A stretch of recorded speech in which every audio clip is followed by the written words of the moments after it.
Hi everyone, I'm new to this and would appreciate any feedback you have. Thank you to all my new supporters. Now to the story. A century ago, a colossal meteorite crashed into the continent, bringing with it countless eggs that scattered across the land. These eggs hatched into swarms of fierce insects, launching a relentless assault on human armies. Humanity's firearms proved ineffective against the insect onslaught, leading to the rapid loss of vast territories. Years later, a breakthrough emerged in the form of the spiritual contract, a powerful technique that allowed women to awaken their spirit forms upon reaching maturity, while men developed their abilities as spirit contract masters. This synergy between spirit forms and contract masters became crucial, turning the tide of battle and securing the last remaining patch of untainted land for humanity. A century after the catastrophe, at Qingtang Academy, Gulin is evaluated as a C-rank cleaver sword wielder with the trait of sharpness. However, this talent proves to be merely an ordinary C-level ability. Moving on to the next candidate. Today is the annual awakening ceremony at Qingtang Academy, and I've just arrived, uncertain of which spirit contract I will awaken. Mei steps up to the testing crystal, and as the power flows into her, she experiences a powerful awakening. To everyone's astonishment, Mei reveals an S-rank spirit contract, a blood-stained silver spear with the trait of an immortal fairy spirit, never fading. The crowd buzzes with excitement. It's been years since we've seen an S-rank bonded spirit at Qingtang Academy, one person exclaims, and it even has two traits. Is this the true value of an S-rank spirit? Another adds. A third person comments, if Mei combined with the previous S-rank spirit user, they'd be unstoppable. A voice from the crowd whispers, keep it down, Mei already has a boyfriend. Mei, looking at Hanzan, declares, let's break up. I've awakened an S-rank spirit. You're not in my world anymore. She walks away, leaving Hanzan stunned and dejected. Hanzan reflects on his past. He had been subservient, going out of his way to make Mei comfortable, preparing her meals, giving massages, and shamelessly seeking her favor. But now, he thinks bitterly about how poorly she treated him despite his sacrifices. Back in the present, Zan resolves that the era of spirit contracts is one where strength reigns supreme, and he will no longer be a mere subordinate. The crowd begins to murmur about him, calling him a loser and saying he's unworthy of someone as exceptional as Mei. If you want to cling to Mei, someone says, others will beat you to keep you away. Zan, undeterred, retorts, you all are just slaves to her. What makes you think I won't awaken an S-rank or higher talent myself? Mei scoffs and says, do you really think you're worthy of such a rank? S-rank talents are extremely rare.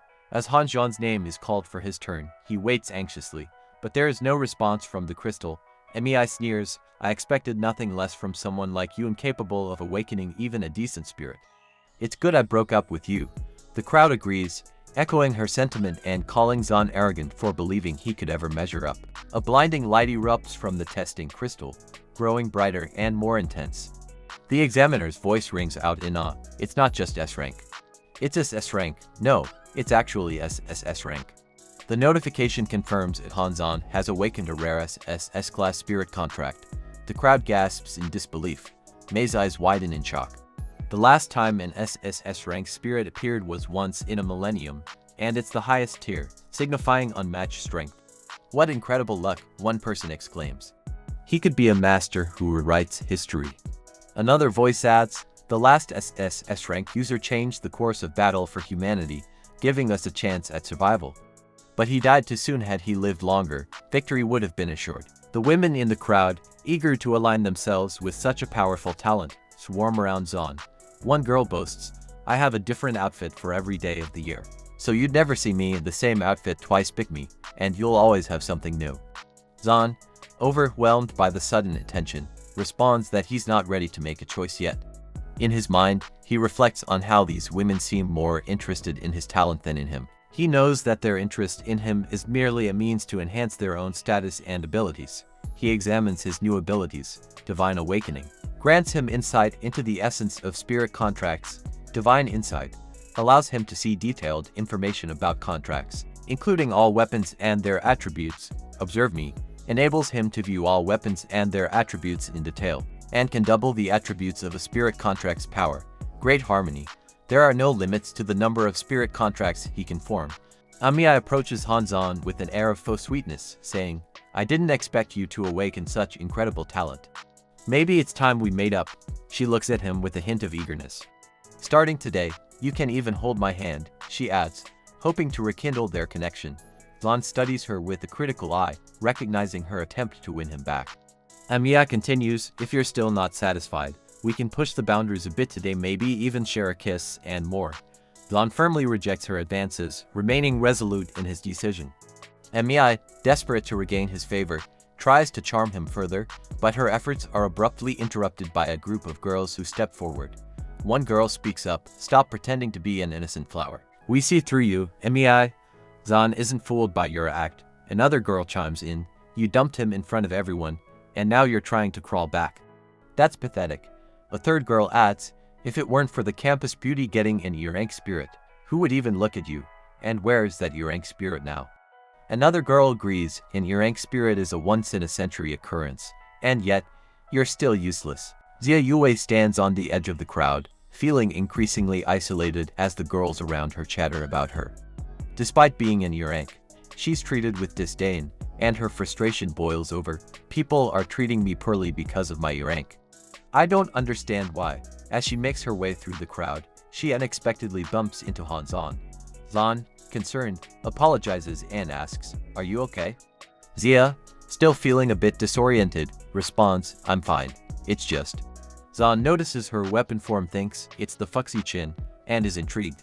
It's one of the 10 ancient divine artifacts. With my abilities, it's possible I could help her uncover its true potential. Xia, breaking his train of thought, apologizes again, I'm sorry if I've caused any trouble. Are you hurt? Zan reassures her, no, you've misunderstood me.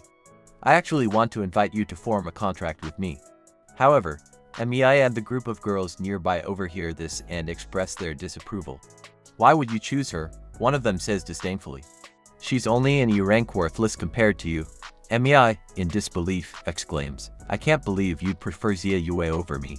Just then, Principal Chen Guangpu of Qingtang Academy steps in, his voice authoritative. I understand you're young and your decisions are influenced by the excitement of your new abilities, but forming a spirit contract is a serious matter. You need to consider your future responsibilities, defending humanity and reclaiming lost lands from monsters. Xia Yue, feeling the weight of the crowd's scorn, takes a deep breath and says, I understand. My talent may not be as impressive as others, and perhaps I'm not worthy of such an opportunity. A commanding voice cuts through the tension, calling out, wait. The crowd parts to reveal Zhao Hu, a prominent guardian of Deep Blue City. Amiya, seeing him, calls out, Godfather. Zhao Hu strides forward, his gaze fixed sternly on Han Zan. I've heard that you've been mistreating my precious goddaughter. Is it true? He demands, his tone sharp. And now you're showing arrogance because of your talent. Let me make this clear. With my power in the city, no one will dare to join you if you don't cooperate. Be grateful for the leniency I'm showing you. Amiya, taking advantage of Zhao Hu's presence, asserts, you should form a contract with me immediately, or face being blacklisted. Zan, undeterred, responds coolly, is she really worthy? Zhao Hu's expression darkens. Do you want to challenge me, boy? Don't push your luck. Principal Chen Guangpu intervenes, his voice authoritative.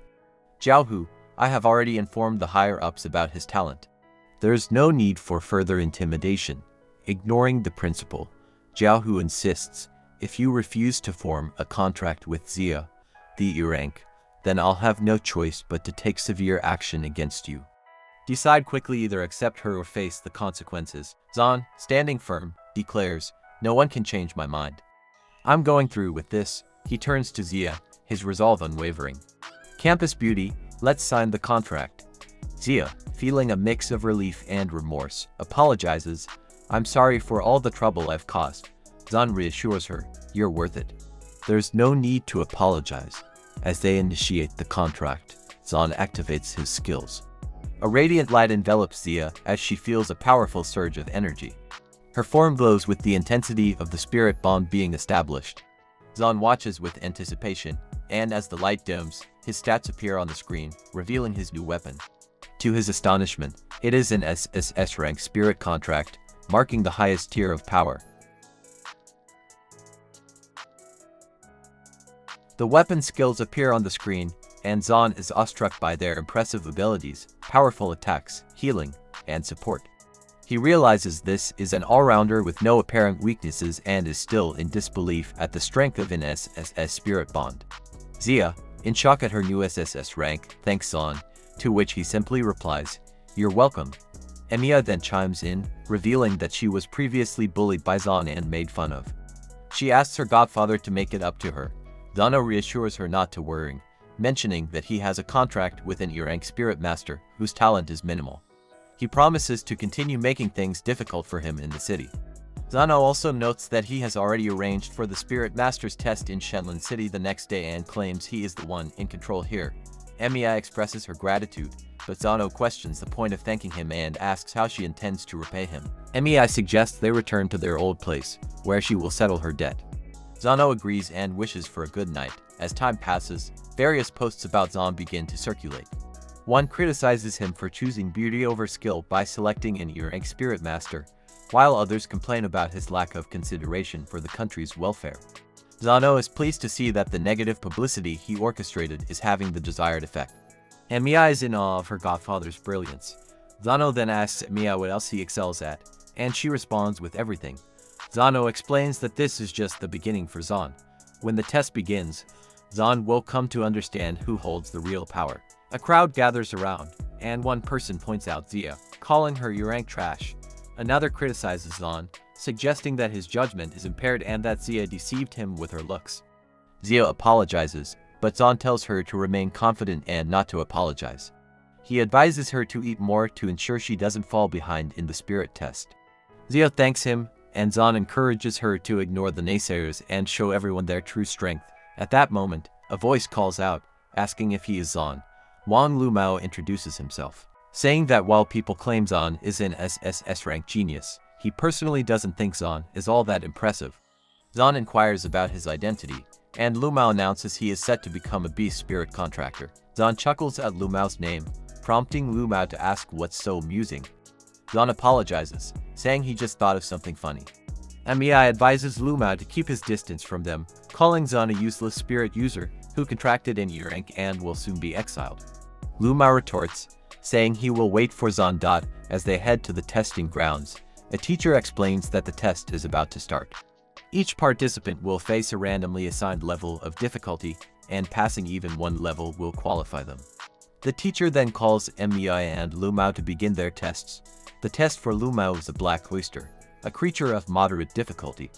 Lumao prepares for battle, summoning his weapon to break it. He attacks the creature again, and the crowd murmurs in awe, recognizing Lumao as an S-rank spirit master and noting his impressive strength.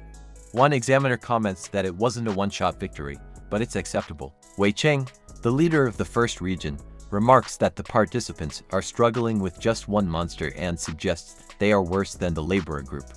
Another person reminds Cheng that he isn't the boss and to stop acting as if he were. Lin Jingshuan, the leader of the second region, finds it strange that me, an S-rank, should have been able to defeat the monster with a single blow but instead appears to be about 20% weaker. Jingshuan speculates that Mi's lack of control over her lifestyle might have caused her spiritual force to leak out. Zano coughs. The teacher congratulates both Mi and Lumao for surpassing level 7 and setting a new record. Previously held at level 6, a spectator from the crowd remarks that they truly deserve their S-rank status, while another expresses curiosity about Zhan's reaction to their performance. The teacher then calls Zhan and Zia forward for their test. Zhan notices the challenge and is taken aback. 10 black oysters for a level 1 test. He exclaims, 10. Zia, surprised, questions why there are 10 creatures for such an easy level. The crowd murmurs, with some suggesting that Zhan is being targeted and that things are about to get interesting. Others comment that it's Zhan's own fault for choosing an E-rank spirit master. The teacher explains that test difficulty varies for each person, and that for someone with SSS rank talent, it should be 10 times harder. He privately reflects on Zhano's instructions to ensure Zhan doesn't pass and he thinks Zhan offended someone he shouldn't have. Zhan confidently declares, "Bring it on," signaling the start of the battle. In an instant, Zhan launches an attack, and the confrontation ends as abruptly as it began. The crowd is stunned by how quickly the fight was resolved, in just 1 second, and questions if this E-rank spirit is really so formidable. Meanwhile, a girl wonders aloud if an E-rank waste is this powerful. What does it mean for her own potential? The examiners are baffled by the scene and are left questioning the identity of this extraordinary individual. Ching comments on how he took 30 seconds to defeat a similar number of opponents, whereas Zhan accomplished the feat in only 1 second. Jingshuan acknowledges Zhan's remarkable strength but questions the fairness of the test, asking why the difficulty has been ramped up so drastically. Zhano explains that this increase is a temporary measure designed to demonstrate that one should never squander their talents and to set a high standard for others. Zhano is taken aback by Zhan's strength and muses about how he will perform against the next wave of monsters. Ching concurs, noting that their own test involved 10 monsters, and feels that the new participants have become too complacent and need to step up. Another man, Aggress, expresses his eagerness to test Zhan's limits. A level to difficulty is selected, and 20 black monsters begin to spawn. Zhan launches his attack, activating the Song of Heartbreak skill. As the skill roars into the air, moments later, the monsters are falling one by one, creating a sea of defeated creatures. Zhan coolly asks, "Is that all?" That wasn't even a warm-up. The crowd is in disbelief, with some exclaiming that Zhan has gone mad, while others speculate that the examiners will not overlook this display. Ching shouts that he will take Zhan on, but Yiqiu, leader of the third region, interjects, stating that King's region is too harsh and unsuitable for newcomers. He insists that Zhan should be with him instead. Ching retorts, questioning if Qiu is trying to take Zhan away, and reminds him of their previous altercations, suggesting it's been a while since he last gave him a beating. Shen Zheqi, leader of the fourth region, chimes in, noting that both King's and Kai's regions are battle-focused and proposes that Zhan should join the exploration region, which is better suited for newcomers. Ching and Qiu dismiss Zheqi's suggestion with irritation. Another voice cuts through the argument, telling them to stop, then he asks Jingshuan for his opinion on the test. Jingshuan responds that while the monsters had tough skins, Zhan's skill effectively neutralized them, making their numbers irrelevant. He proposes adopting the highest evaluation standards for the year, to which everyone agrees. Zhano contemplates what Zhan will accomplish under the highest standard and awaits the next phase with anticipation. The teacher announces that the examiners have elevated the test to the highest standards. The system activates, selecting difficulty level 3, which spawns 10 level to giant lizards and 10 level to thunderbirds. The crowd reacts with astonishment. One person questions if this is too much, while another notes the combination of defense-oriented lizards and attack-focused birds is overwhelming for a level to Spirit Master, and phased, Zhan confidently remarks, "Is that all? This will make me look even better." Lu Mao, observing from the sidelines, mutters that Zhan is being arrogant. As the battle system initiates, the monsters charge at Zhan while preparing their attacks. Zhan activates a skill, sending his attacking team forward. The clash begins, with both sides sustaining losses and causing significant damage to the testing area. Zhan readies himself, dashing forward and using his Heartbreaker skill, shouting, "Break formation." The crowd watches in disbelief as Zhan blocks an attack and counters with precision. Some are incredulous, questioning how Zhan managed to perform such a feat. In response, Zhan activates his song, Break Formation skill, further demonstrating his prowess in the intense battle. Wow, he won again. There are people who seem even more formidable than the monsters themselves. It's truly unbelievable. Just how much power is this guy concealing? The examiner announces, Zhan, level 3 completed. This kid is a beast. He took down the lizard and the thunderbird in just 2 moves. His skills are beyond comprehension. His speed is unmatched. Is that really Shy by his side? That E-rank spirit, it shouldn't be possible. Hey Afu, come here. A man appears and says, "Master, what are your orders?" "You have the ability to check the rank of spirits. Go and check Shai's weapon rank." "Master, I checked it earlier but couldn't identify it. She might be in a situation similar to Ling Zhen's." "Are you suggesting that, like Ling Zhen, she was classified as an E-rank by the Awakening Stone, but cannot be detected by a skill? That she is so powerful because she's bonded with Zhan, making her rank undetectable?" "Master, it can't be ruled out. This situation is unusual, but if it's true, we need to arrange for Zhan to meet Ling Zhen. By the way, what's the name of Ling Zhen's E-rank spirit talent?" "It's called Shenong Cauldron." "Hey, teacher, I want to continue the challenge. Are you sure about this?" "Don't worry, teacher, I'm sure." The system announces, level for test activated. Monsters surge through the gate and attacks Zhan, but he dodges their assaults and counters with precision, dispatching the first wave effortlessly. "Come at me, I want to test my limits," Zan leaves a sea of corpses in his wake as he clears multiple levels, standing unfazed by the challenge. Hey, Zan, you've just finished level 9. You should take a break. No, I want to go to level 10, Zan. Are you out of your mind? Since the beginning of the assessment, no one has ever cleared level 10. The crowd listens intently. Despite his strength, level 10 is currently beyond his reach. The final stage features a third-ranked beast. If he doesn't want to face certain death, he should stop now. Reflecting on his own experience, when he took the assessment, he only made it to level 9, which was considered a historic feat. This kid has incredible talent. I'm taking him to my region. You bastard. Are you trying to compete with my region for him? Sure, why not? Back at the testing area. If you want to try, I won't stop you, but look at your current state. It's impossible to win like this. I understand. Just give me some time to recover before I start again. Alright, but the rules state that you're only allowed 5 minutes of rest between levels. Zan interrupts. Skill activated. Song of Time. Zan is enveloped in a healing aura. What the hell is this? He's regenerating his spirit energy. He can attack, defend, and heal. What a terrifying contract spirit. Back with the region leaders. Today, Zan will come with me. This is non-negotiable. Oh really? After I beat you, he'll be coming with me. Excuse me, but use your head. Do you think sending such an all-rounder to the front lines makes sense? Are you here to take him too? Just hear me out. If he comes with me, I can save 30% more people on the battlefield. Shut up, you fool. Enough of this. Okay, Master. The 8 major regions of Daxia each have their unique responsibilities and contribute significantly toward our collective goals. The first region excels in decisive battles. The second region focuses on strategy. The third region is dedicated to expanding territories. The fourth region seeks truth and exploration. The fifth region is centered around healing. The sixth region safeguards our supply lines. The seventh region specializes in sea travel. And the eighth region operates from the shadows. These 8 regions are the pillars of Daxia, ensuring the future security and prosperity of our people. I've considered establishing a 9th region but have yet to find the right leader for it. Master, are you really planning to create a 9th region? Do you think Zan is up for the challenge? Emerging from the swirling smoke, a formidable red flame beast strides forward.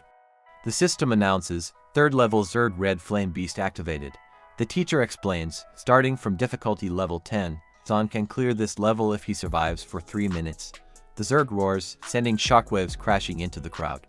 They are thrown back, with one person exclaiming, "What an intense heat wave." Another shouts, "What's happening?" A nearby group screams, "Look, why isn't he running? Are you insane? That's a 3rd level monster, run." Zan turns to Yue and asks, "Are you ready?" She responds firmly, "Yes. No matter what happens, I will support you unconditionally." Zan charges into battle alongside Yue, a determined look etched on his face. As the spiritual contract master, he declares, "I will not shy away from this fight." The Zerg unleashes a torrent of flame, and Zan swiftly dodges to the right, feeling the searing heat of the attack. The flame strikes the ground, resulting in a massive explosion. With resolve, Zan begins to channel his skill, invoking the air of righteousness, energy of 1,000 miles of joy. Air, come to my aid. The shockwave from Jan's spell reverberates through the crowd, causing a man to lose his hair and 2 girls to exclaim, "The wind is too strong." Surrounded by a mighty cyclone, Zan prepares his final attack. This is the end, he declares to the Zerg. The beast now appears insignificant compared to the swirling tempest hurtling toward it. The Zerg roars in desperation, struggling to break free, but the cyclone proves too powerful. It is lifted into the air, and with its last breath, the Zerg lets out one final roar. As the cyclone subsides, only small fragments of the Zerg remain. The crowd is stunned in disbelief, questioning if Zan really passed the level. One person exclaims, "That can't be right. It was a 3rd level beast, and the record has never been broken before." Z and Lumao, visibly confused, exchange glances. Lumao wonders why this is happening to them, while Z grumbles, "They stole the spotlight from us." Exhausted and with blood smeared across his face, Zan acknowledges the toll of the high-level spell on him. Just then, a new skill activates around him, and a voice announces, "Congratulations on passing the test. You have now entered the 2nd test space." Confused, Zan asks, "Who are you?" The voice introduces itself as Lin Jingxuan, the regional leader of the 2nd battle zone. Lin Jingxuan expresses a desire to ask a few questions. He inquires, who will achieve final victory, the monsters or humanity? Zan responds, the monsters might win, but humanity will never give up. Pleased with the answer, Lin Jingxuan smiles and asks, as a spirit contract master, who are you fighting for? Zan replies, I fight to prevent the monsters from ravaging our homeland so that people can live in peace and prosperity. I fight to ensure that the flag of Dazia flies across our land and to restore the glory of Dazia. The voice responds, well said. It then extends an offer for Zan to become his disciple. Lin Jingxuan adds, his name is Li Shedong. Zhan's eyes widen in surprise. Are you Li Shedong from the Li family, the most powerful family in Dazia? He asks, astonished. He recalls the events from a century ago when the three major monster emperors allied to overthrow Dazia, nearly pushing it to the brink of destruction. At that critical moment, Li Shedong single-handedly defeated the three monster emperors, saving Dazia from annihilation. Excited, Zan asks, can I really become your disciple? Of course, if you are willing, Shedong replies with a smile. Zan respectfully greets his new master, and Shedong, pleased by Zhan's respect, comments that Zan suits him better than his other disciples. He explains that while this is their first meeting and he has little to offer, he would like Zan to have this ring. The ring, made from the bones of a ninth sage monster Shedong had slain long ago, contains a storage space. Zan is awestruck to learn it is crafted from an emperor's bones. He feels the overwhelming aura emanating from the ring and wonders about the immense strength of the emperor before its defeat. Li Shedong explains that although this ring can repel weaker monsters, it will become more aggressive when facing stronger ones. If this worries him, there's no need to wear it. Zan smiles and says, this is a gift from my teacher, so of course I have to wear it. The teacher smiles and replies, exactly. He turned to one of his other students and remarked that not everyone possesses the strength to wear the ring, even if it were given to them. He tells Zan and Yue that they've just finished their exam and used up a lot of energy. In a cheerful mood, he announces that he'll take both of them out for a big meal. They are going to eat at a renowned spot called the Deep Blue Hot Pot.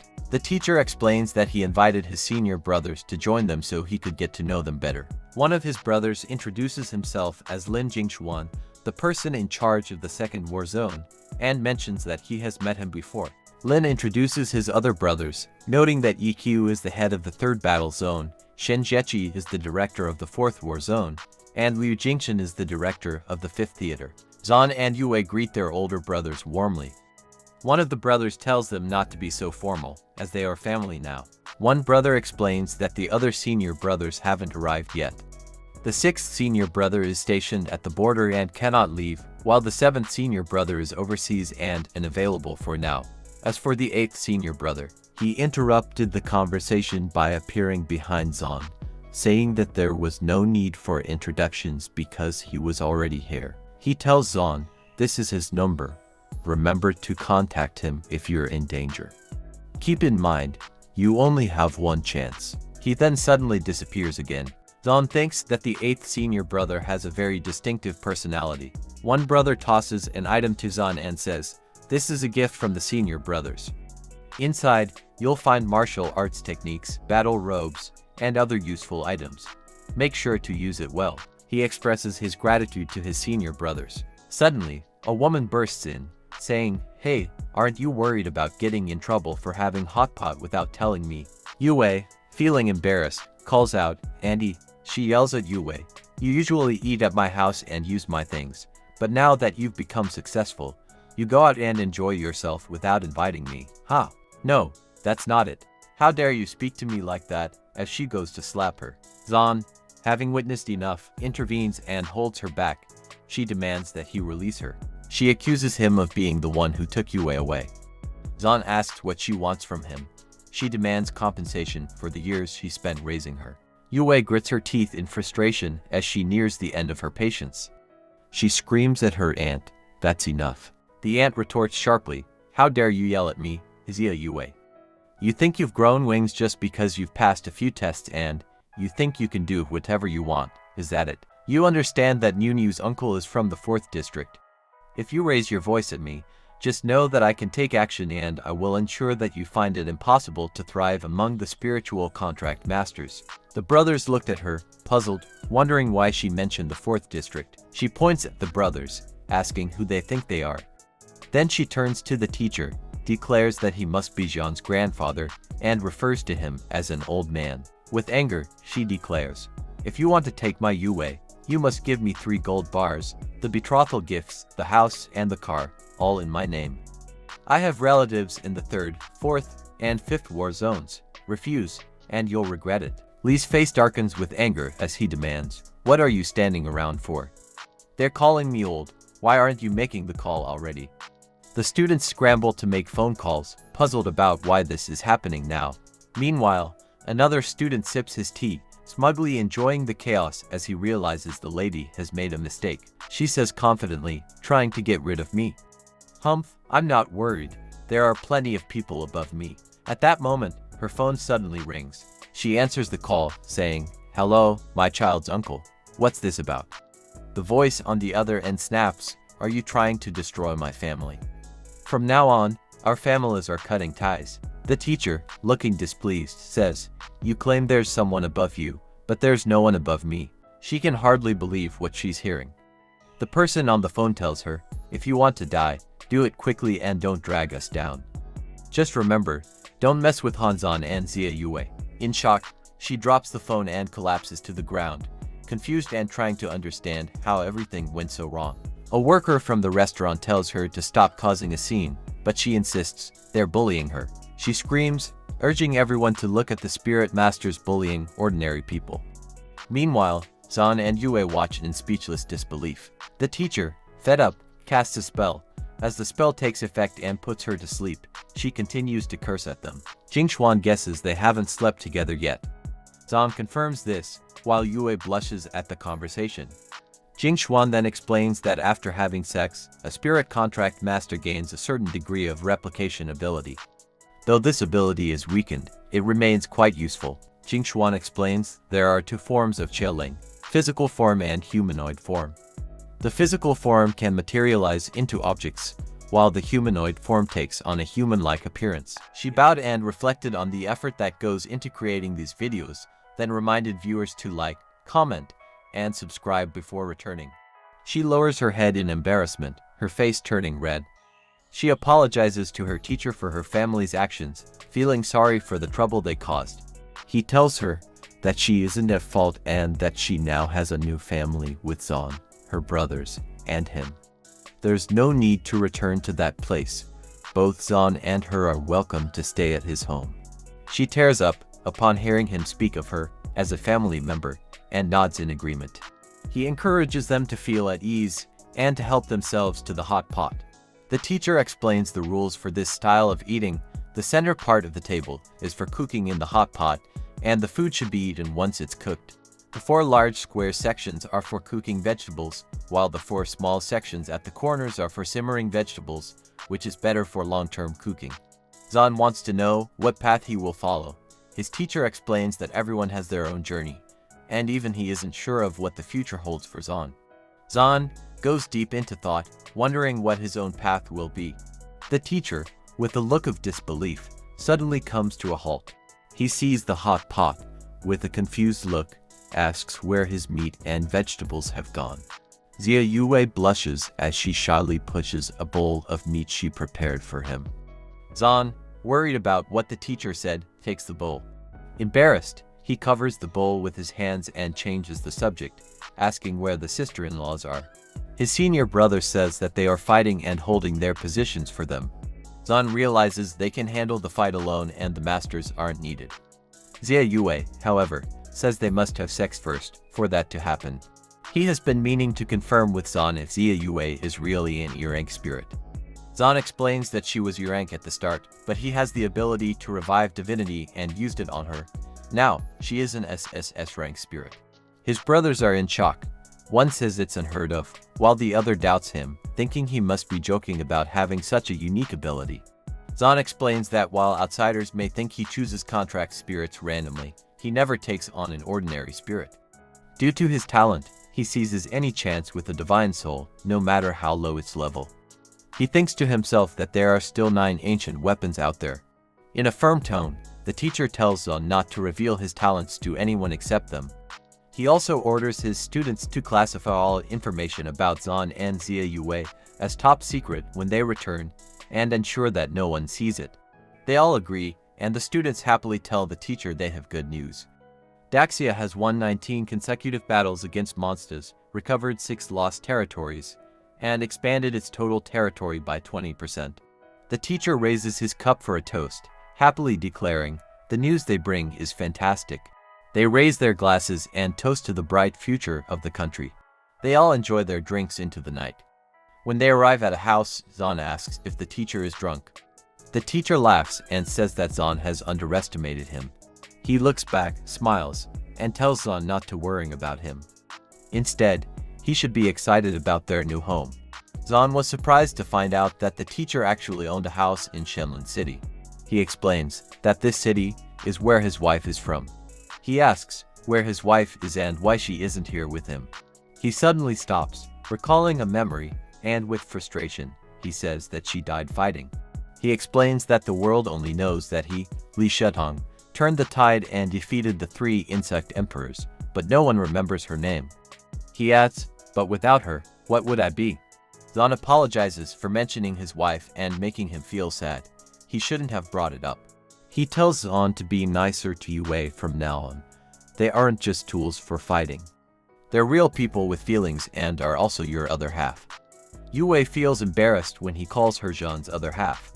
Zon asks if he can tell him his wife's name, believing that as long as someone remembers her, she won't be forgotten. The teacher then comments that Zon is very different from others and matches his preferences. Her name is Lingmei. He remembers that during that historic battle, he defeated 1 insect emperor, and she fought against 2. If she were still alive, she would deserve the honor of saving Daxia even more than he does. He tells Zon that it's getting late and advises him to find a room he likes, and to get some rest. Zon agrees. Later into the night, the teacher sits outside on the grass with a picture of his wife, Xiaomei, and reflects that he can't remember the last time they watched the moon together. A voice calls out, breaking his moment with his wife. Zon says that since the master's wife isn't present, they will keep him company and enjoy the moon together from now on. He comments, "You cheeky boy," but seeing Zon reminds him of the times when he and Xiaomei were young. However, if Zon wants to protect those he loves, he needs to be strong. Next, he will teach Zon his best boxing skills. As a yellow aura begins to glow around him, he lets out a powerful roar as he channels his energy for an attack. He punches the tree with such force that it snaps in half. These boxing techniques are known as Bakuquan. They involve 8 Q points on the human body. Mastering these 8 points will allow you to surpass your limits. A similar aura glows around Zon as he strikes the air, asking, "Am I doing it right?" The teacher can hardly believe his eyes and wonders, how is this possible? His other student, Wei Cheng, took half a year to learn how to unlock the paths, but this kid figured it out with just one glance. Zon concentrates on a specific spot, reflecting that this sensation feels just right. The teacher lunges forward, fist aglow with intense energy, ready to demonstrate the 8 deadly fist technique. His determined expression shows he's about to impart crucial lessons in this formidable fighting style. He stands there, helpless, knowing he's no match for his teacher's overwhelming power and skill. The teacher's strike lands with force, sending him flying backward. Xia Yue watches anxiously, hoping he's okay. The teacher grins with satisfaction, thinking he's about to make Zon realize that being overly confident in his genius isn't always beneficial. He believes Zon needs to learn to be a bit more reserved. He lies on the ground, stunned from the attack, unable to move as he trembles. She can only watch, knowing she can't interfere. With his eyes closed and a tear of satisfaction in his eye, the teacher reflects on the deep joy of imparting a crucial lesson to a gifted disciple. The training continues, with Zon gradually picking up more about the skill and making steady progress. He calls out to his teacher, asking him to be a bit more gentle, his face reflecting the impact of the teacher's lessons. The scene shifts to the following day at Ivy Academy, where students are going about their daily routines. They walk down the hall together, and she asks if his face still hurts. He replies that it doesn't hurt as much anymore and that the teacher was just messing around with him, all while he tries to cover his bruises. As they walk down the hall, a group of people takes notice of them. Wang and his friends smile arrogantly as they spot them. Wang's eyes narrow in recognition as he identifies Zon, the SSS rank spirit master who had made a big impression on test day.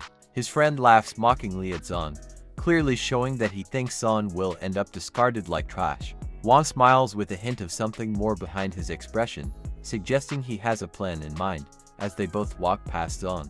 She looks worried about Wang's comment, while Zahn dismisses it, showing that he considers Wang and his friends to be unimportant. As they both enter the room, she calls out to the headmaster with a respectful tone, acknowledging his presence. He welcomes them, inviting them to come in, and informs them that he has been expecting their arrival. He puts his hands together and, with a serious expression, delivers the bad news. Starting today, Zahn will be assigned to the Deep Blue City Guardians, starting from the bottom and handling frontline duties. He hands Zahn a piece of paper, indicating that it contains important information.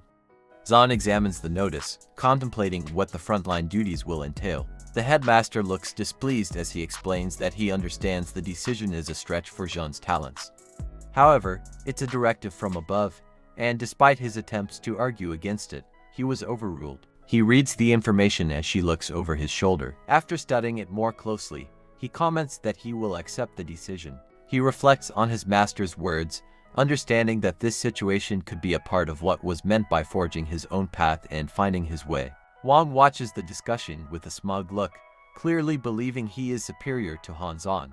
With a smirk, he adds that it won't matter, since Zahn has already upset the officials and is done for. They all laugh at Zahn and her, making fun of their situation and enjoying their discomfort. Zahn observes their mocking expressions and makes a strong effort to hold back his anger, trying to stay composed despite their taunts. But even he has his limits.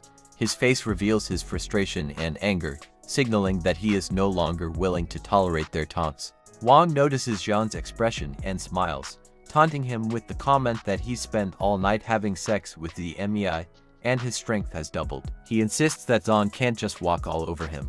Zahn, filled with anger, is ready to make Wang pay for the past humiliation. As they prepare to fight, the tension between them is at its peak. Their fists clash, producing a bright flash of light. Only the strongest will prevail over their opponent. The outcome is clear as Wang's bones shatter in his arms, unable to withstand the force of being overpowered. He screams in pain, crying like a baby as he clutches his now shattered arm. It's about time. This bastard has been an eyesore from the start. Anyway, back to the story. His friends can only watch in disbelief, frozen and anxious, fearing they might be the next target. He continues, his anger far from subsiding, with his eyes clearly reflecting his intense rage. Wang can only stare in shock, caught off guard by another attack because he was too focused on his shattered arm. Zahn lands a solid blow directly to Wang's face, making him scream out in pain from the powerful impact. He crashed to the ground, knocked out from the hit, and a missing tooth is evident among the signs of his defeat. Zahn grabs her hand and starts walking away, saying they're leaving. When she asks where they're going, he tells her they need to report for duty. Wang's friend rubs his head, clearly stressed and overwhelmed by the events that just occurred. The headmaster, having witnessed the entire scene, covers for Zahn by stating that Wang Luma has fainted due to a kidney issue. He instructs them to take Wang to the infirmary. A newly arrived student looks on, confused by the scene unfolding before them. A knocked-out Wang lies in front of him, leaving him to wonder what happened. We now arrive at the front desk to report for duty. He introduces himself and makes it clear that he's not seeking assistance but is there to join. He initially ignores what was said, absorbed in a game on his phone, but then realizes what he has just heard. With a puzzled look, he questions whether Zahn is truly intending to join, as Zahn hands him the documents for review. He recognizes them and starts to mention Lieutenant Zhao's orders to ensure their presence. Noticing his own nervousness with sweat on his face, he quickly shifts to emphasize that he will take care of Deep Blue City's only SS-rank gifted spirit master. Zahn looks at him with a firm expression, realizing that it was Zhao's orders to send them to the front line. She, on the other hand, appears upset upon hearing Zhao's name. Noticing Zhao's expression, he begins typing on the computer. As he works, the assignment details appear. Zahn is assigned to the 05-7 squad, with Han Zahn appointed as the captain. He continues, explaining that within the Guardians organization, each city has a first team responsible for overseeing the other Guardians. The remaining Guardians are assigned numbers based on their districts and are part of various teams. He then explains that the 05-7 office is to the left of the entrance and instructs them to go inside. Zan thanks the person at the desk for their assistance and makes his way to the designated location, while Xia Yue follows closely behind. They both arrive at the location, feeling confused as they take in their surroundings. The room is a mess, filled with scattered trash and empty alcohol bottles, creating a cluttered and untidy space. Zan asks if this is the office of Team 05-7, while Xia Yue comments on the unpleasant smell and the state of the mess. A lady with red hair looks at them with a displeased expression and demands to know who they are and what they are doing there. Zan explains that he is the new captain of Team 05-7, introducing himself. She looks confused, clearly struggling to understand how he could be the new captain given the state of the office and the situation. A person lying on the bed glances over at Zan, assessing his appearance and demeanor. Despite the scrutiny, he remains clearly unimpressed. As they both look at him, he turns over and dismisses Zan with a contemptuous glance, clearly implying that Zan is too young and inexperienced to be their captain. He tells them to get lost. Xia Yue, having seen enough, screams in frustration, questioning how he can act that way. In her mind, she thinks about how pathetic he is and wonders how someone like him deserves to be a member of the Guardians. He suddenly rises from the bed and approaches her with a purposeful stride, closing the distance quickly. He smiles, attempting to flirt with her. He comments on how her voice is soft and how she looks quite pretty when she's angry. He then asks if she might be interested in joining him as his spirit, promising to take care of her with a suggestive grin. She looks at him, feeling increasingly uneasy with his close proximity and inappropriate advances. Sensing Xia Yue's fear, Zan immediately steps in to protect her. With a surge of anger, he strikes back swiftly, landing a hit so fast that the man has no time to react and a dust cloud forms around him from his swift movement. The force of the attack is so intense that blood spills from his face. He grits his teeth in pain, knowing he's in the wrong, and hopes there won't be a follow-up attack, as he can't handle much more. He hit the ground hard from the impact of the attack but didn't let it interrupt his drinking. As he stayed on the ground, swigging from his bottle, someone stepped forward with a determined expression. She started to walk away, leaving Yifan with the task of looking after the new leader. As she headed inside to rest, her departure was clear and deliberate. He yelled after her, demanding the money he needed for drinks before anything else. She slammed the door, shouting that she had no money for him. He watched with a mix of fear and frustration as the door banged shut. He got up and dusted himself off, shaking his head at the situation. He looked around, noting the dire state of Team 05-7, which couldn't even afford alcohol, and wondered aloud about the decision to stay despite the circumstances. Zan remarked that now that he was here, things were bound to start improving. Fen looked at him as if he were foolish, still unconvinced. He muttered that Zan was overestimating himself and then turned on his laptop. He told Zan to check this out. They were ranked dead last among the Guardian teams in Deep Blue City 4 points. He sat back on his bed, reflecting on the upcoming end-of-year layoffs the organization would conduct. He noted that those affected would be relegated to the lower district and, given their team's current standings, being laid off seemed inevitable. He then explained that the lower district is a chaotic and filthy area, characterized by rundown buildings and a severe lack of maintenance. Living conditions there are very harsh, with overcrowding, poor sanitation, and widespread neglect. As he continued to drink, he acknowledged with resignation that there was no escaping it. Having run out of alcohol, he threw the bottle in frustration. He made it clear that if one wanted to avoid ending up in the harsh conditions of the lower district, they needed to leave quickly. Zan glanced at the bottle, recognizing that Zhao Hu was genuinely making an effort, even going so far as to threaten sending him to the lower district. Determined not to let that happen, he resolved to fight against it. Yue commented that the person was clearly set on dying and was a useless waste of time. She suggested they leave. He looked back at her and commented that running away from problems only encourages cowardice, and that real strength comes from facing and overcoming them. His expression darkened as he added that even if he joined another team, Zhao Hu wouldn't let him off the hook. He started walking towards the door where Han Yingwei was, commenting that instead of running away, it was better to stay and transform Team 05-7 into the top team in Deep Blue City. He pushed open the door, intent on ruining Zhao Hu's plan, while Yue looked down, reflecting on their situation. Han Yingwei looked annoyed at their presence and gestured for them to leave, clearly indicating they weren't welcome. He ignored her and remarked that passively waiting and sinking into despair wouldn't solve anything.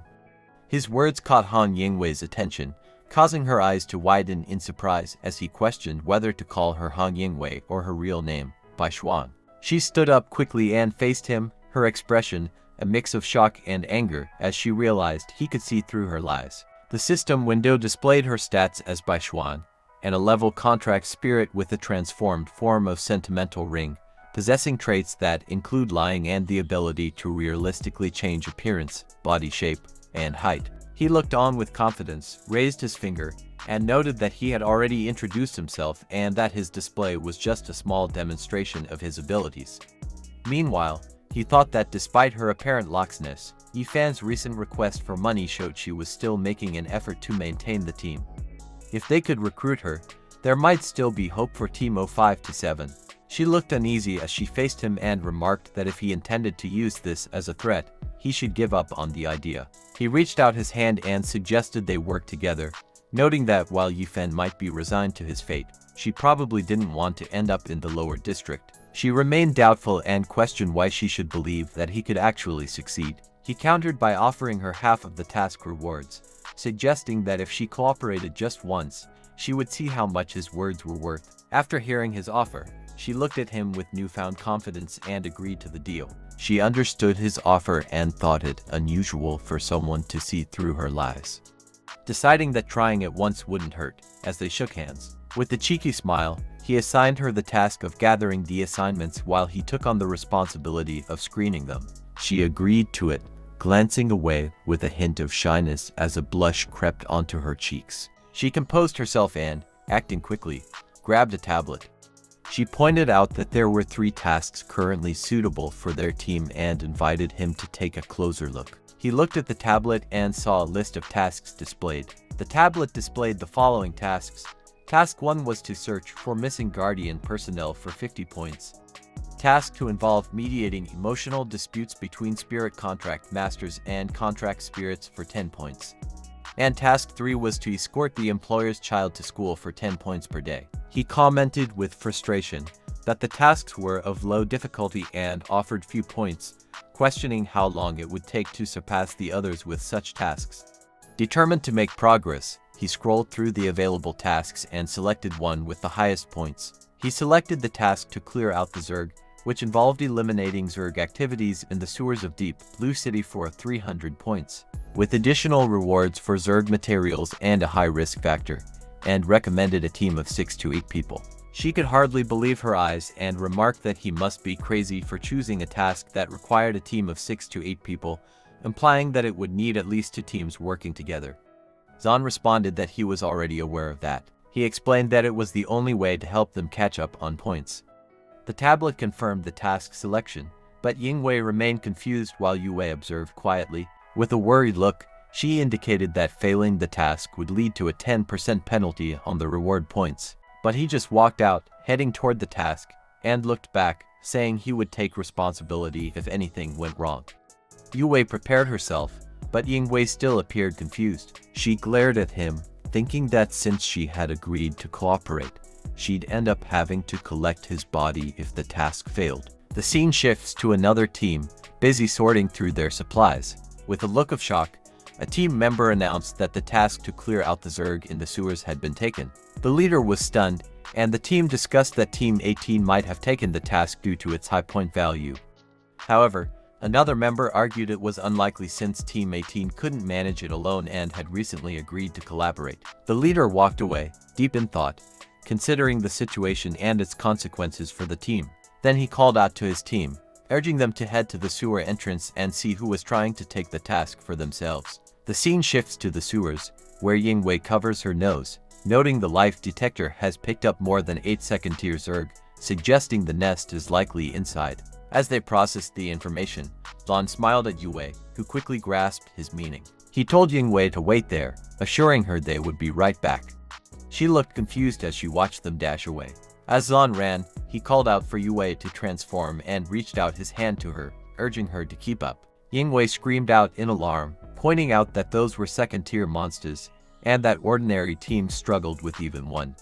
She criticized them for being reckless in going in alone, but she was interrupted as something dashed past her along the ceiling, leaving her watching in surprise. As she watched, her face grew worried, and sweat dripped down her cheek as she understood this was not good. She began to rush down as well, her face serious as she wondered if something had gone wrong and how it could have happened so quickly. Yingwei had finally caught up to them, grabbing their attention.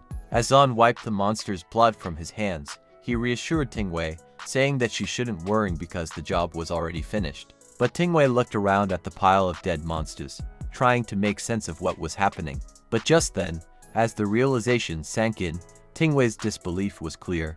Her face reflected pure shock. As he walked past her, he nodded toward the corpses. The message was clear. The mission was a success, and valuable materials could be harvested from the Zerg bodies. They both left, and he waved, pointing to the body on the ground, signaling that she could take the missing guardian back with her. She looked back at him, wondering who the heck he was. He had effortlessly defeated the level 2 monsters. An hour later, many people were seen rushing in the same direction. It was the same team from earlier, all looking stunned. The boss surveyed the scene of dead monsters and noted that they were already dead. His teammate pointed out that there were more level 2 monsters than the job information had indicated. Another member shouted that all the monsters had been one-hit kills.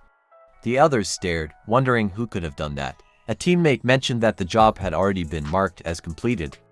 The boss, frustrated, screamed in disbelief, demanding to know who could have done this. The scene shifts to Zhao's office, where a man arrives to deliver a report. He fumbled slightly as he delivered the report, informing Captain Zhao that Squad 05-7 had just completed 2 missions and that their points had now reached 350. But Zhao slammed his desk in anger, demanding to know why he hadn't followed orders to make Zhan's life a living hell. But the other person could only apologize. As he thought about Zhan, his face showed clear anger. He was resolved to deal with him, no matter the backing Zhan had. He ordered Xiaobai to have other squads take over all the missions in Blue City, leaving none behind. Xiaobai, trembling with fear, nodded in agreement. The scene shifts to Zhan, Yue, and their master having dinner.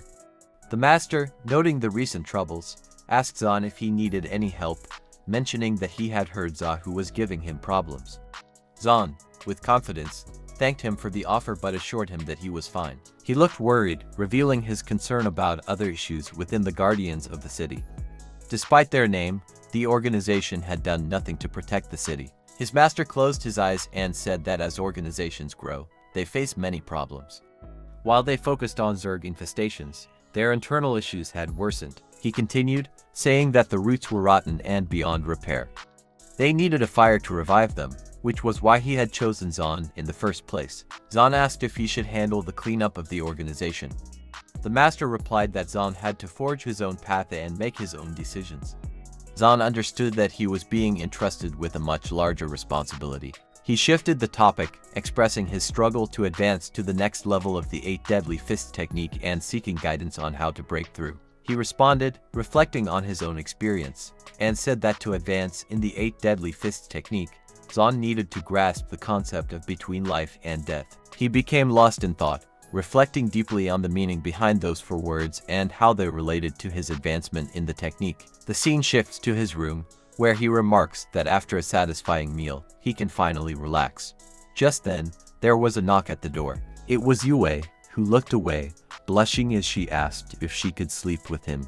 He got up in shock. He questioned her, asking if she couldn't simply rest in her own room instead. She looked down in embarrassment and explained that the teacher had locked all the other rooms. He got off the bed and smiled, placing his hand on the side of his head as he said it was fine. He would sleep on the floor. But she rushed up to him, insisting that he had to sleep in the bed with her, her face flushed with embarrassment. He looked uncertain, reminding her that it might not be a good idea, but since she was insistent, he relented. They were both fast asleep, and she looked very content, her face relaxed and smiling. It was clear she was happy to be sleeping next to him. The scene shifts to the following day. He commented on how great the sleep had been and wondered what kind of mission he would take on next as he walked through the door to join his team. As they walked in, his team greeted them. Yingwei highlighted his achievements of Blue City's new SS-level Spirit Contract Master, who had quickly defeated 2nd-level Zerg monsters, challenged 3rd-level Zerg monsters in single combat, and became the most talented spirit contract master in history.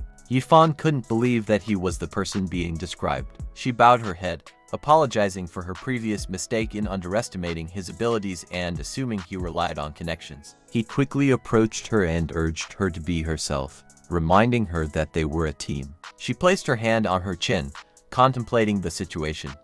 She thought it was a waste for the authorities to send a genius like him to protect the city, wondering what the higher-ups were thinking. She felt that if he stayed, he would become useless sooner or later. He replied that only a weak person is changed by their environment, while he, on the other hand, would change his environment. Just then, Yifan looked back while holding his drink and said that he was being too aggressive and had offended Zhao Hu. He warned that it wouldn't be easy, as Zhao Hu would do anything to have him banished to the lower towns. But then she said that, for some reason, all the missions in Blue City had been taken over today, and there were none left. She complained about having to rest after working so hard. He then asked if she had just mentioned that all the missions in Blue City were indeed taken. She confirmed that all the missions in Blue City were taken, but he inquired about available jobs in other cities. She wasn't sure what he was asking. He then grabbed the tablet and started searching for jobs in other cities, changing the address to Shanghai City. The tablet confirmed the city change and displayed 3 available jobs. He looked down, contemplating which one would be the best choice. He handed the tablet back to her, asking her to take a look.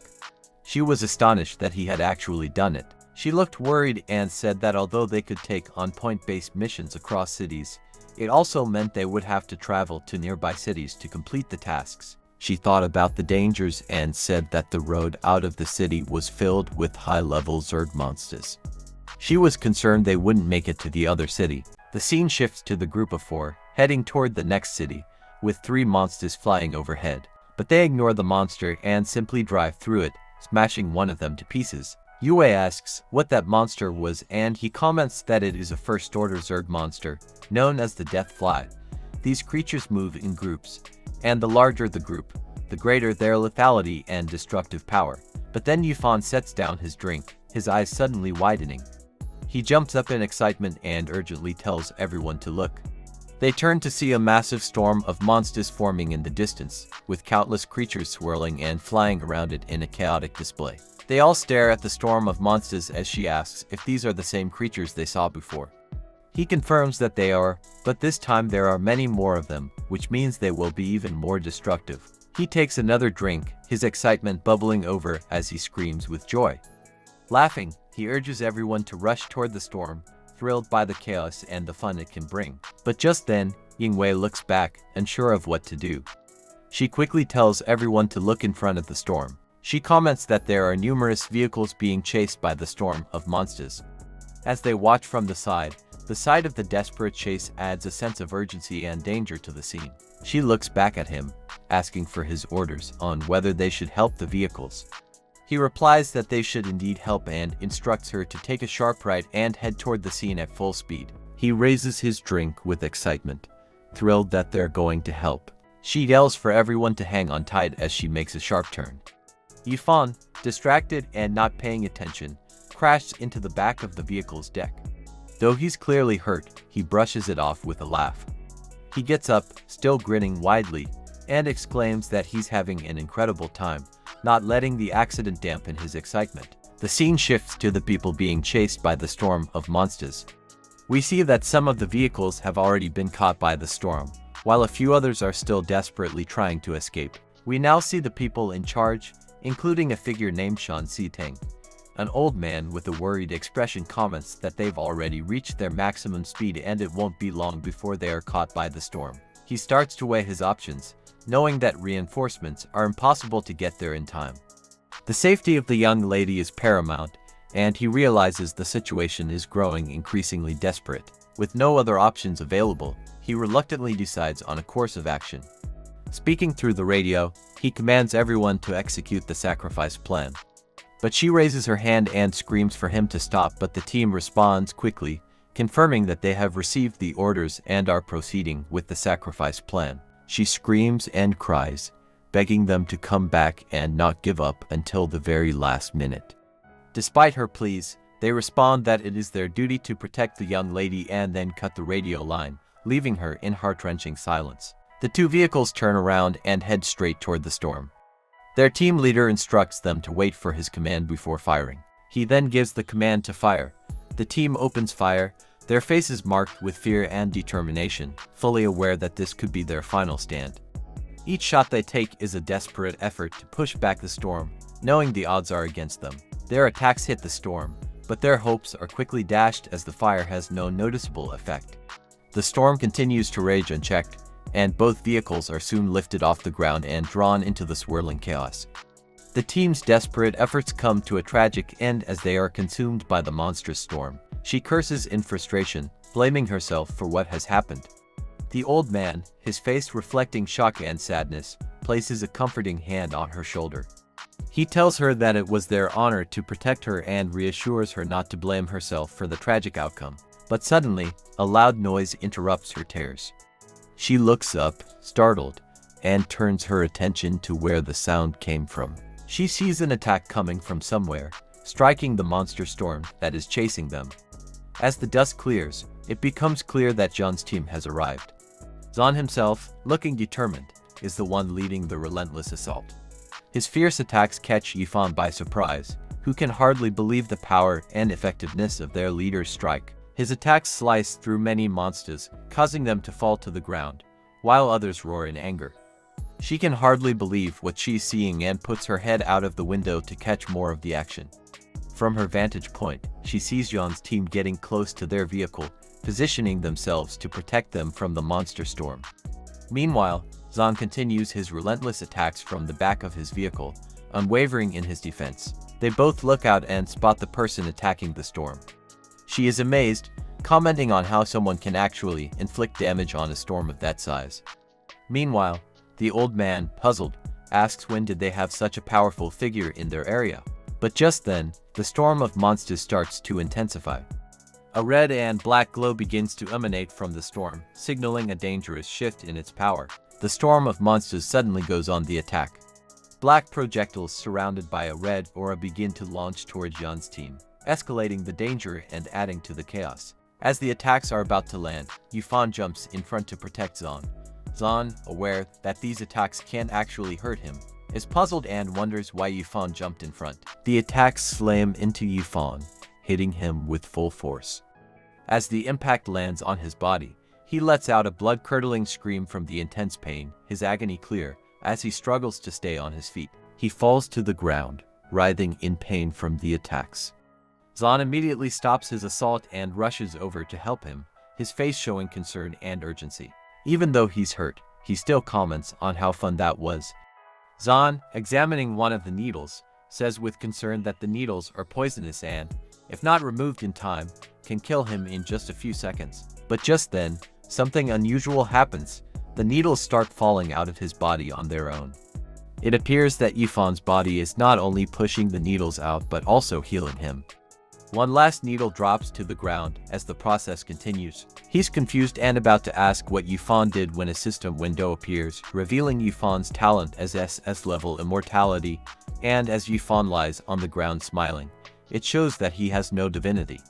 He realizes that Yifan must have jumped in front of him on purpose to demonstrate this and understands that Yifan must be planning something. He starts to think intensely, coming to grips with the fact that Yifan actually has an SS-rank talent. He ponders the traits of immortality, questioning whether it entails rapid recovery from injuries or if it signifies a truly undying nature, immune to all forms of harm. As if he could read Jan's mind, he gets up with a smile and comments that Zahn must be guessing what his SS-level talent, immortality, really entails. He then teases, asking Zahn to beg him, and he will reveal the details, but Zahn just looks at him, thinking about how he attacked Yifan the first time they met and how Yifan seemed completely unfazed. Now, understanding Yifan's immortality, it all makes sense. As Zahn turned and began walking away, he distractedly picked at his ear and told Yifan he wasn't interested in hearing more. It dawned on him that Yifan must have a plan and that he needed to keep a close watch on him. Yifan glanced back with a look of confusion and asked if Zahn was absolutely sure he wasn't interested at all. The scene shifts to them driving, still recovering from the storm and the rescue. Zahn coughs, clearing dust from his throat. Yue squints into the distance, spotting their destination. Tired smiles are exchanged as relief washes over them, knowing they've finally arrived. Their brief sense of relief is cut short as Yifan points out they have company ahead. Zan and Yue quickly prepare for battle, their focus sharpening. In the distance, a few monsters emerge, and Yue steadies herself, understanding her role but striving to remain calm. Zan flashes a reassuring smile, commenting on the points they can earn, excitement sparking in his voice. As he speaks, Yue begins to transform, ready to face the challenge ahead. The monsters swarm as they attack together, roaring in unison. Zan remains composed, launching into action with confidence. With a flick of his fingers, he unleashes a flurry of slashes, cutting the monsters to pieces in seconds. The defeated beasts crash to the ground as they drive past, catching Yifan off guard. He exclaims in surprise, noting that Zan one-hit killed them all. Yinwei glances back in the mirror, sweat on her face, and comments that Zan is breaking all normal expectations with his strength. The scene shifts to another team in the same area as 5 screens pop up, showing that tasks 1 through 5 have been completed.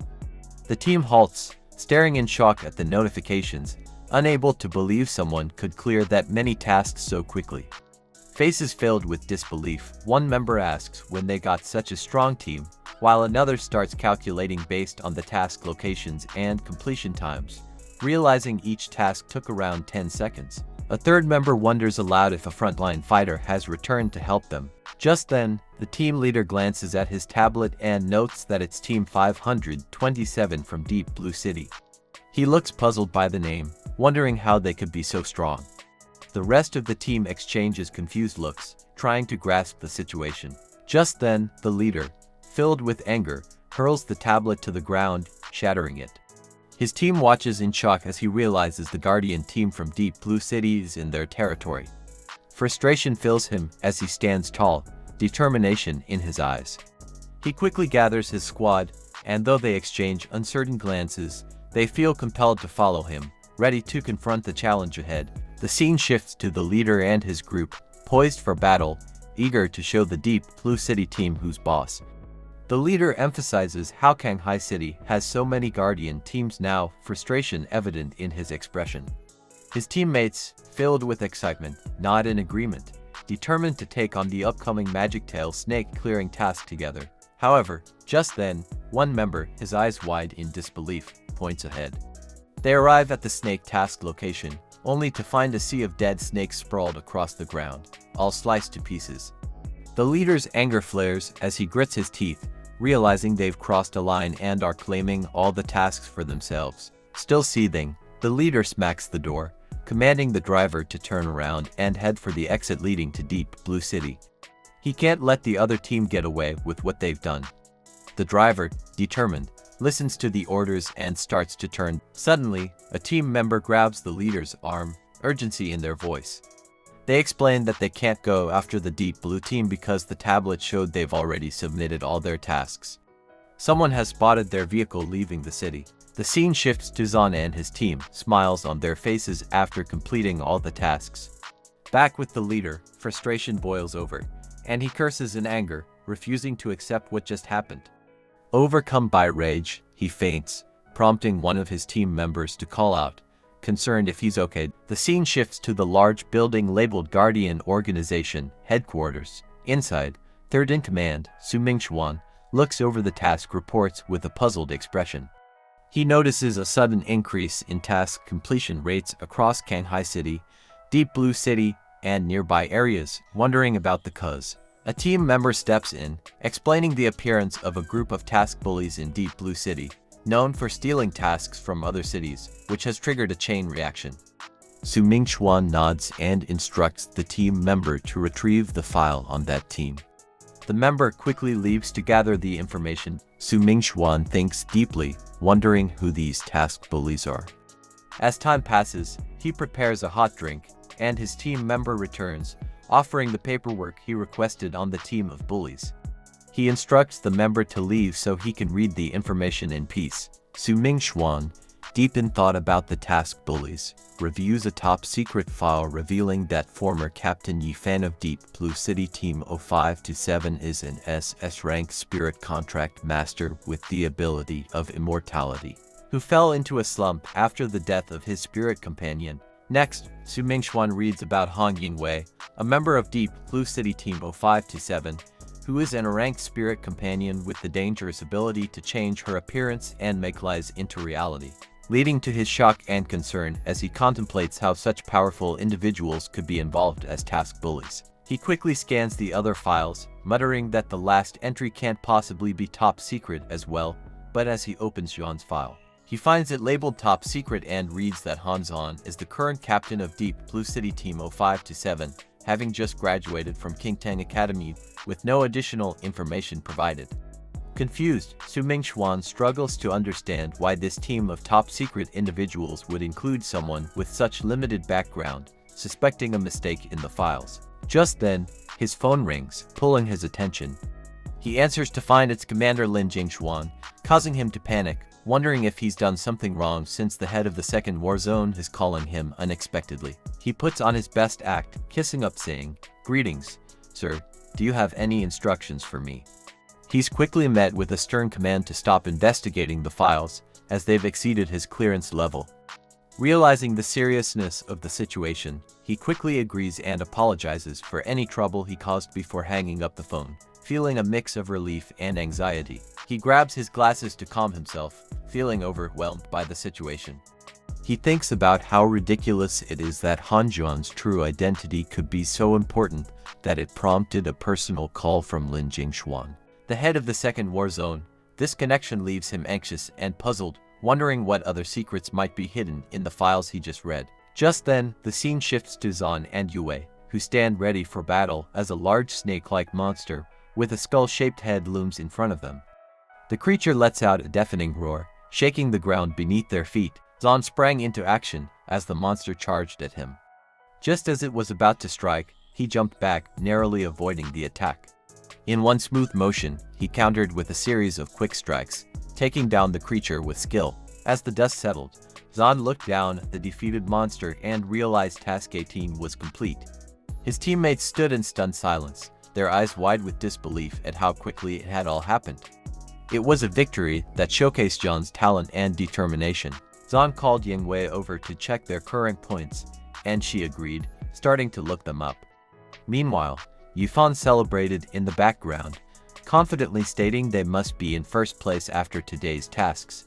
However, the celebration was short-lived when Yingwei panicked, revealing they had only 1,800 points and were still in last place. Zhan turned back, confused by her statement, while Yifan's smile faded into disbelief, questioning how that was possible. Yue looked equally puzzled. Frustrated, Zhan grabbed the tablet to investigate further, as Yingwei asserted that Zhao who was likely the source of their troubles. Zhan checked the points and saw that the second-to-last team had 2,300 points, just above them. He noticed that over a dozen teams were tied at 2,300 points. Concern spread among the group as they realized something was off with the competition. Yingwei pointed out that it was strange for so many teams to tie, questioning if they all had SS-level talents farming Zerg missions. Zhan realized it was score manipulation. The teams must have agreed to tie at a specific score, sharing points with one person after completing tasks. Zhan pointed out that since the points were earned collectively, it didn't break the Guardian's rules. Yingwei, however, became frustrated, realizing they had been targeted all along. The team felt a surge of anger and determination as they absorbed the news. Zhan walked back to the vehicle, telling his team not to worry since the points were close and they still had a chance to surpass the others. He stayed calm and reminded them they were heading home. The team agreed. The scene shifted to his home, where Zhan held hands with Yue as they greeted his teacher, who was sitting and enjoying a cup of tea. The teacher took a sip of tea and welcomed Zhan back, asking about his trip. Zhan said they had made some gains, but the results weren't what he expected. As they sat down, he mentioned that they had rescued a merchant caravan, so at least they did some good. The teacher raised an eyebrow, looking intrigued. He realized that the little girl from the merchant family must have called Zhan the insensitive guy. He burst out laughing, realizing it was no wonder she had been pestering him these past few days, asking how she could awaken and become a powerful contract spirit master. Zan questioned how the teacher knew Shang sitting. The teacher explained that her grandfather was an old friend of his. He added that the Shang family was one of the 5 major corporations behind Kanshang Technology, which primarily develops high-end weapons for contract spirit masters without spirits, as well as for regular people. To him, Shang sitting felt like his own granddaughter. Jan's expression became serious as he processed that she came from a powerful family. The teacher explained that the Shang family had set things up to challenge her, hoping she would retreat. However, Zan had unknowingly stepped in and messed up their plan. He frowned, realizing he might have disrupted things despite his good intentions. The teacher continued, placing a case on the table. It was fine, he said, since the goods the caravan was transporting were meant for him anyway, and he had planned to give them to the team.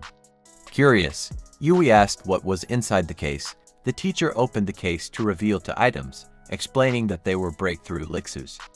Zan wondered if it was true that these elixirs could enhance strength, speed, reaction, and even one's innate talent. Ignoring Zhan's curiosity, the teacher urged them to take the elixirs quickly, insisting each of them should have one. Zan stopped his questioning and listened to his teacher. Both he and Yue thanked him as they reached out for their elixirs. With determination, they each drank the elixirs, ready to embrace the potential enhancements. Suddenly, a massive golden light surrounded Zan, catching him off guard. He felt an incredible surge of power as the system announced he had broken through to the 2nd tier. Nearby, Yue stood with her eyes closed, surrounded by blue light.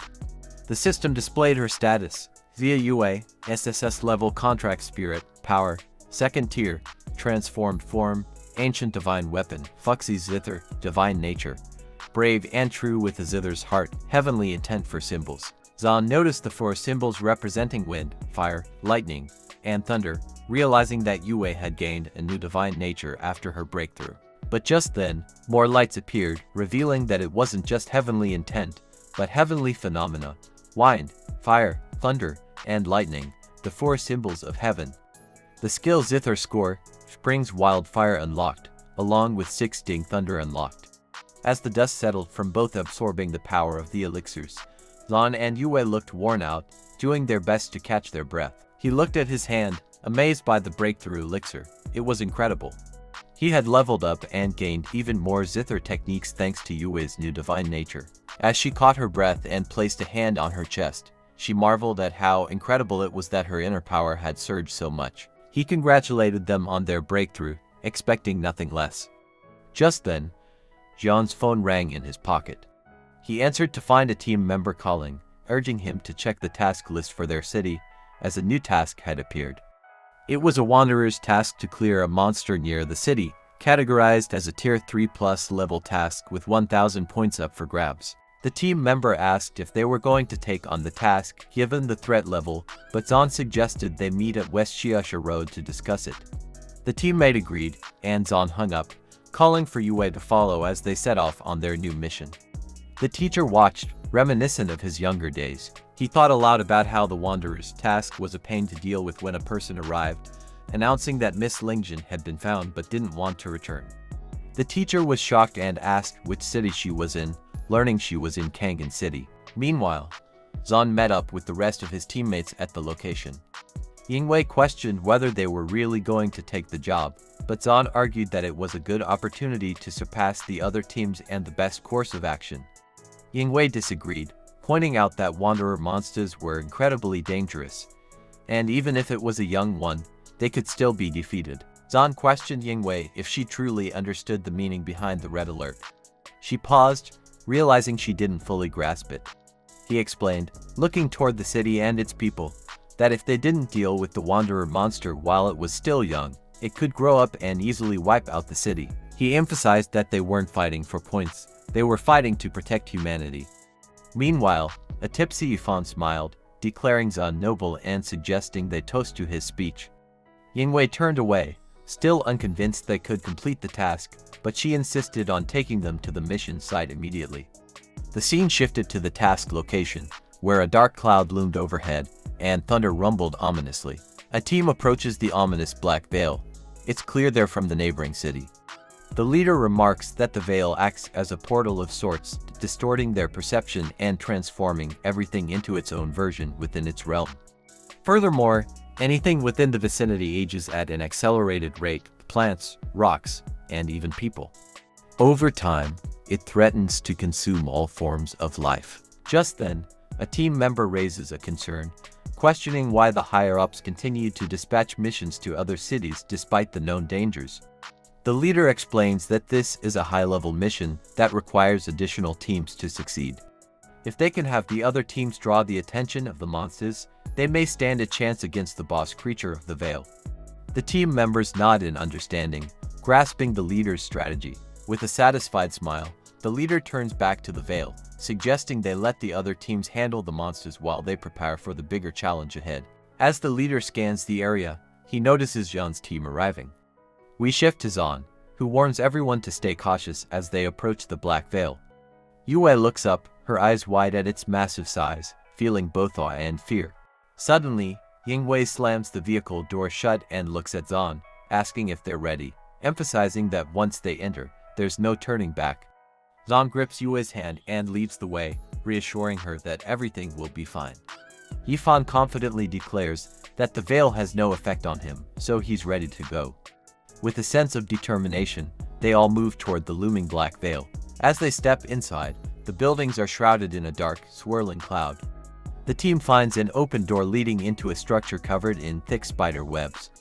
Zan raises his hand, signaling everyone to stay alert, sensing a strong presence of insect monsters nearby. Yue, visibly anxious, expresses her unease, saying it feels like something is watching them.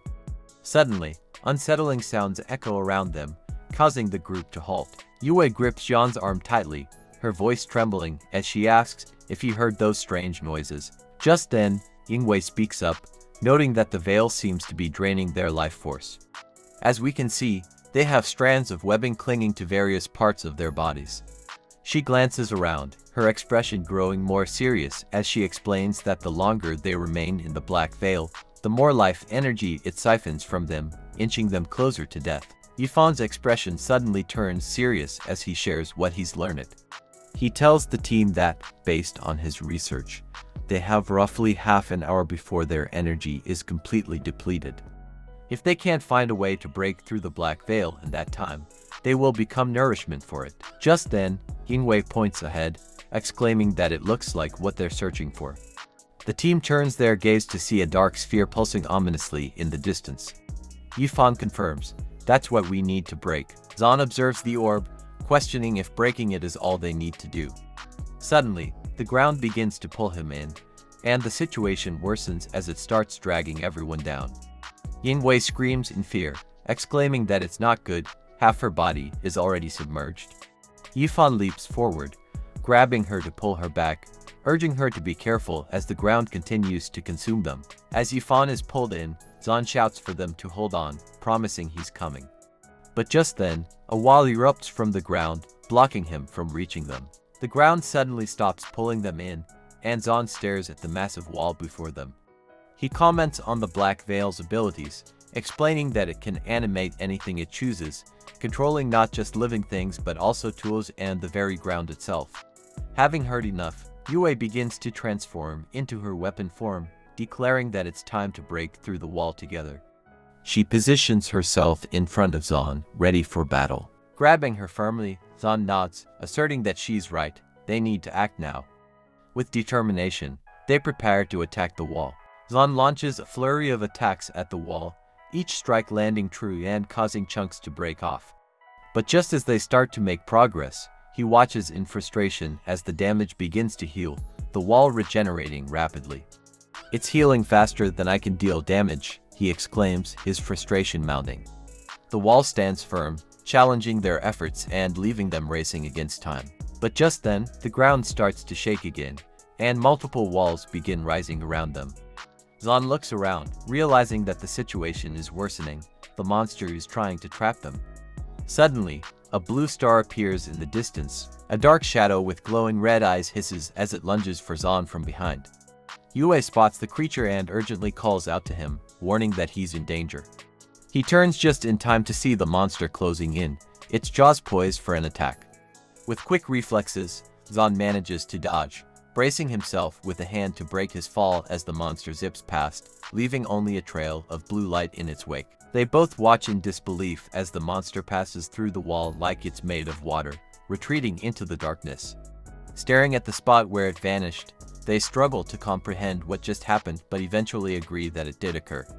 Recognizing the urgency of their situation, they decide to back away a bit, hoping to gain a better understanding of what's really going on. Little do they know, the bug monster is watching them from a distance. Hidden in the shadows, it observes their movements, studying their behavior as it prepares for its next attack. The tension in the air thickens as it waits for the perfect moment to strike. The scene shifted to the team of hunters. After a brief discussion, the leader decided to follow Jean's group into the monster zone. He reminded everyone that, with no other teams around, most monsters were likely gone, but they needed to stay alert. One member reassured him, saying they shouldn't worry since all the hunters were third-tier contract masters. Another agreed, noting that if things went south, they could always retreat. With that boost of confidence, the team moved forward, ready for anything. But their confidence quickly faded as the ground began to shake, catching them off guard. Panic set in as they watched the earth tremble beneath them. Suddenly, walls erupted from the ground, blocking their view. One member shouted for everyone to watch out, struggling to see through the swirling dust. Then, he spotted a shadowy figure nearby. As the dust settled, the member spotted the leader and rushed over, concern etched on his face. But something felt off. Suddenly, the leader turned and let out a monstrous roar, attacking him. The member's confusion turned to fear as he realized the leader wasn't himself. Just then, a small monster crawled out of the leader's hair. While the leader held him in place, the creature lunged at his face. The member could only scream in panic as chaos erupted around them. The scene shifted to Yifan and Yingwei as they made their way through the maze created by the monster. Yingwei looked at Yifan, her gratitude clear. He brushed off her thanks, his focus on their surroundings. He observed the twisting paths, aware that the monster was trying to separate them and take them down one by one. Yingwei paused, feeling the invisible threads wrapping around them. Yifan glanced back, recognizing the same sensation but confident that his talent rendered them harmless. They began to walk, and Yingwei expressed her envy of his talent, wishing she didn't have to worry about her life. Yifan stopped, reflecting on her words. In his eyes, the inability to pass away felt more like a punishment. He turned to her, suggesting they might as well stop and give up, feeling trapped with no way out. Yingwei looked at him, questioning why they couldn't leave. Yifan met her gaze, silently asking if she had a plan for escape. Yingwei approached the wall formed by the monster and began to channel one of her skills, her hand glowing with a golden light. She noted that the wall was nothing but lifeless dust. Suddenly, the area where her hand touched began to shatter under the power of her skill. As the walls around them started to collapse, Yingwei remained calm and focused. Meanwhile, Yifan panicked, questioning what was happening. Dust and debris fell around them as he struggled to comprehend the sudden turn of events. As the walls fell, a shadowy figure appeared through the dust and debris. She caught sight of the shadowy shape and called out, questioning if it was her leader lurking within the darkness. It was Zon in the shadows. She screamed for him to watch out as more walls began to collapse toward him. Hearing her cries, he quickly understood the danger and jumped back just in time to avoid the falling debris. He landed safely on one of the loose pieces of rock from the crumbling wall as Yifan and Yingwei rushed to his side. He looked over at them, relieved to see they were finally back together as a team. Yingwei mentioned that she had used her skills to dissolve the maze, but they hadn't gotten very far. Meanwhile, a massive rock fist was approaching from behind, ready to strike. Zon, seeing the danger, screamed for them to watch out as the attack came from behind. But it was too late to react. They turned back in fear, and Yingwei's face reflected panic as the massive fist rushed toward them at great speed. But just then, a golden blade sliced through the rock fist just in time, creating a massive shockwave upon impact. They both watched in awe, realizing they had been saved from the attack. The attack came from Zon, who jumped in front of them, surrounded by a golden aura. He urged them to fall back quickly, but it was too late. A giant rock monster rose from the ground, looming over them as it let out a furious roar. They looked up at the creature, understanding that their situation had become dire.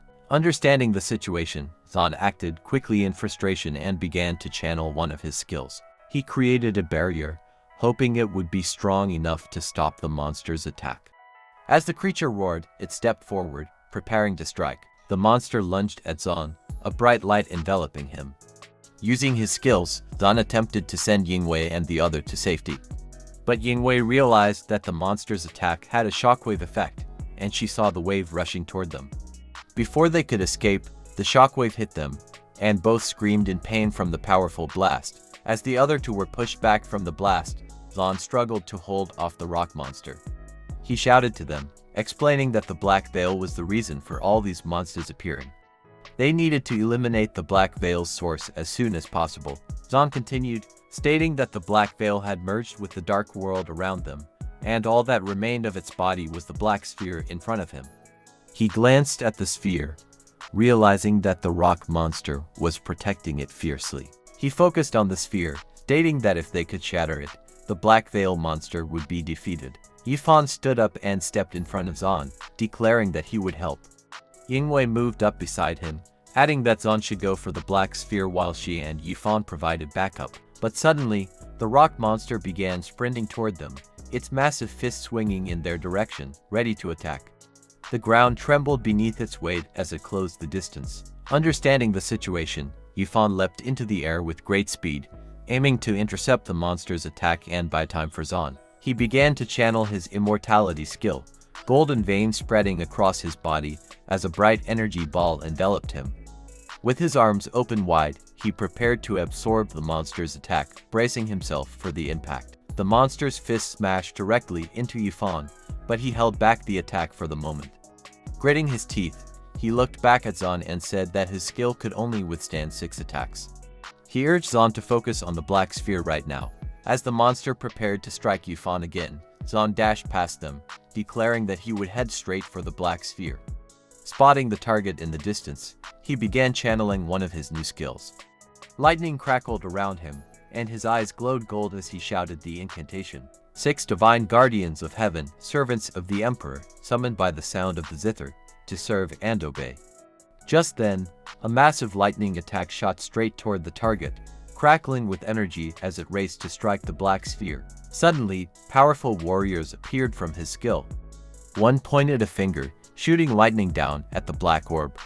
Yifan, still glowing from his ability, did his best to keep the rock monster at bay. He managed to give Zon enough time as lightning came crashing down, brightening the area. But the impact of the attack created shockwaves, sending him flying back in pain. Jian's attack hit the target, wrapping the black orb in bright lightning. It started to crack under the pressure, pulsing with energy. Finally, unable to take the force, it shattered into pieces, scattering dark shards everywhere. Just as Yifan landed on his feet from the shockwave, he looked up with a smile of joy, declaring that they had defeated the dark orb. But suddenly, the sound of an attack broke the silence, and Yifan heard Zon coughing. He turned back in fear and saw Zon injured by a monster, barely able to stand. Zon urgently shouted for him to run away, his eyes filled with desperation. Yifan's heart raced as he realized his friend was in grave danger. But he couldn't help as the monster threw him aside, and Zon crashed to the ground, kicking up a cloud of dust. A new monster appeared, with wings and a black orb in its chest. It seemed intelligent, as it declared that none of them would be able to escape. He looked on in fear, realizing that the black orb they thought they had destroyed was still alive, now transformed into an intelligent monster.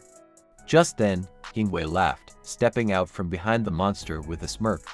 She questioned if they were surprised by the orb's adult form, revealing that she had brought it out just for them. She blushed as she moved to hug the monster, commenting that she had hidden the black orb's adult form using her skill called Lies, keeping it close by until the right moment to unleash it on them. Just then, a coughing sound emerged from the dust cloud as Zon stood up, wiping his mouth. He questioned why she was attacking them, and at that, her expression darkened. She started to laugh maniacally, lifting her hands and asking Zon if he wanted to know why she was doing this. But something felt wrong. Tears streamed down her face. Then she confessed that she was trying to get rid of them, her eyes glowing bluish, revealing that she wasn't herself anymore. Yifan was speechless, frozen by what he had just heard. Yue questioned what was happening, while Zan examined Yingwei closely. He noted that this was the second time he had seen a creature like this and there was no mistaking it. Yue pressed him for clarification, asking what he meant by the second time. Zan pointed and explained that Yingwei had been parasitized. Yifan, confused, asked what that meant. Zan elaborated, revealing that it was a silver-white insect shadow he had just seen in Yingwei's eyes, identifying it as the infamous eroding worm. He then explained further that the eroding worm possessed a terrifying ability called brain erosion and was classified as a fourth-tier insect monster.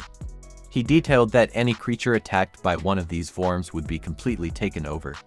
The worst part, he added, was that the worm could reproduce with itself, creating even more of its kind.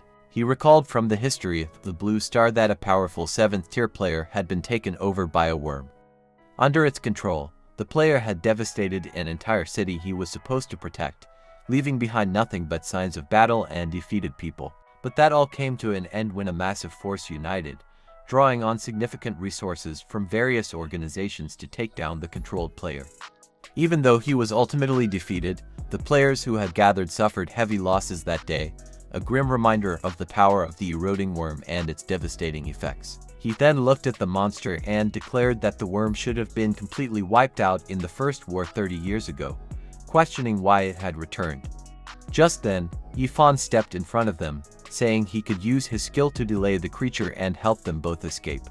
However, Zan shook his head, insisting that they couldn't escape from it. He began to play a song, a golden glow surrounding him, as he explained that the black orb they had defeated was still young and its power was absorbed from the monster Yingwei was hiding. Now, it had transformed into the adult version of the black orb.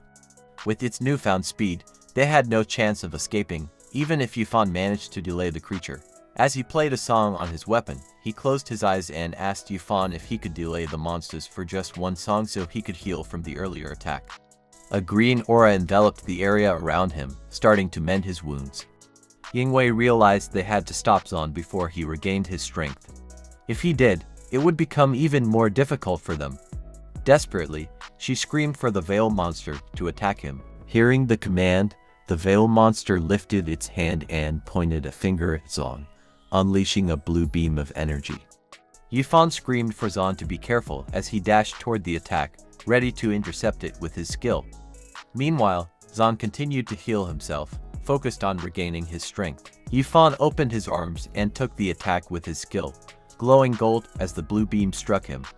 The force of the impact sent the beam flying outward, effectively shielding Zan from the powerful blast and allowing him to continue healing undisturbed. But Yifan was too focused on the beam from the Veil Monster to notice Yingwei getting close.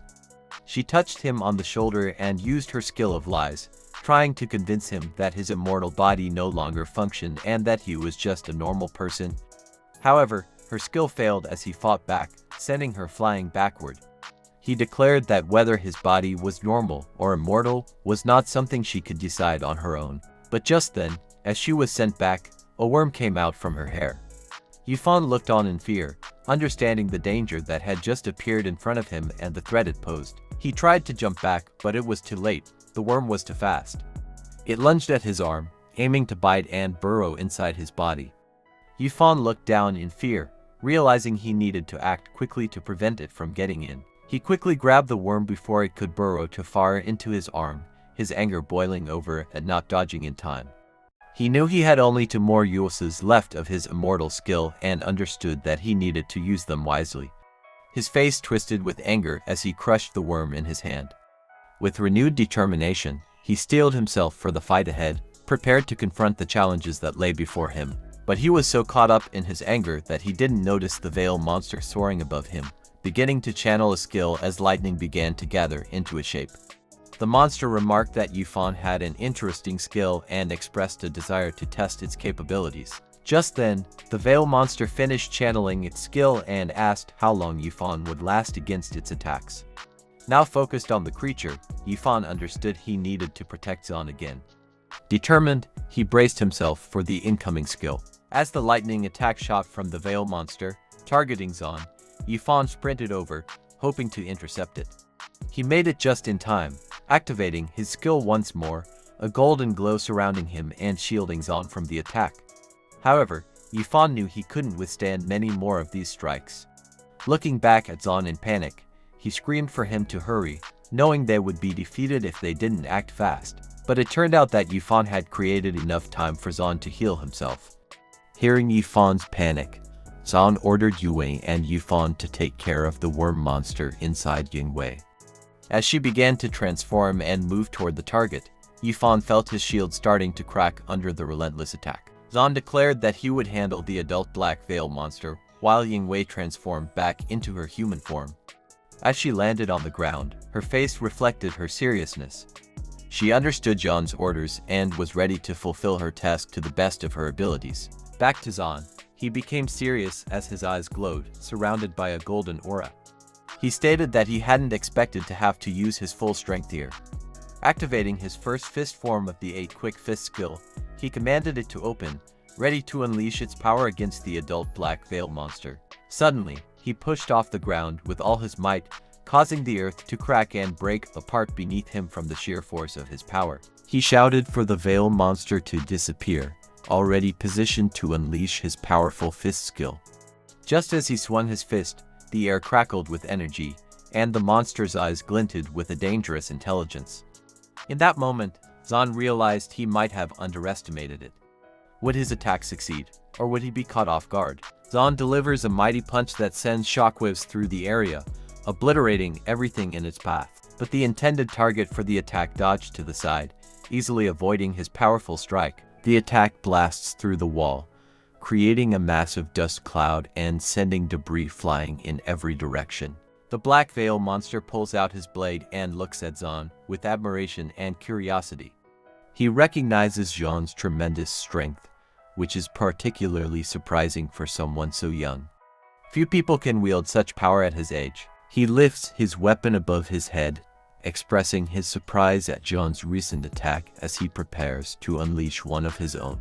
He swings his weapon with incredible speed, unleashing an energy blade that shoots straight towards Zon. With a fierce challenge, he dares Zon to see just how many attacks he can withstand before being defeated. He looks up at the incoming attack, remaining calm and focused. It becomes clear that Zon has a weapon of his own, as glowing gauntlets are seen protecting his fists. He becomes serious, his face darkening, as he smashes his right fist into the incoming attack. The energy blade starts to crack under the force of his blow. He drives his fist deeper into the attack, pushing straight through as the energy blade shatters into pieces. But just then, something catches the Black Veil monster's attention. Confused, he questions Zon about how he was able to acquire those gauntlets. He recalls a past memory of how one of their Zerg King monsters was defeated over a decade ago by someone wearing those very gauntlets. Mocking Zon, he states that such a weapon belongs to the strong and questions why a weakling like him possesses it. Taking advantage of the moment while the Veil monster is talking, Zon leaps into the air with a fierce expression.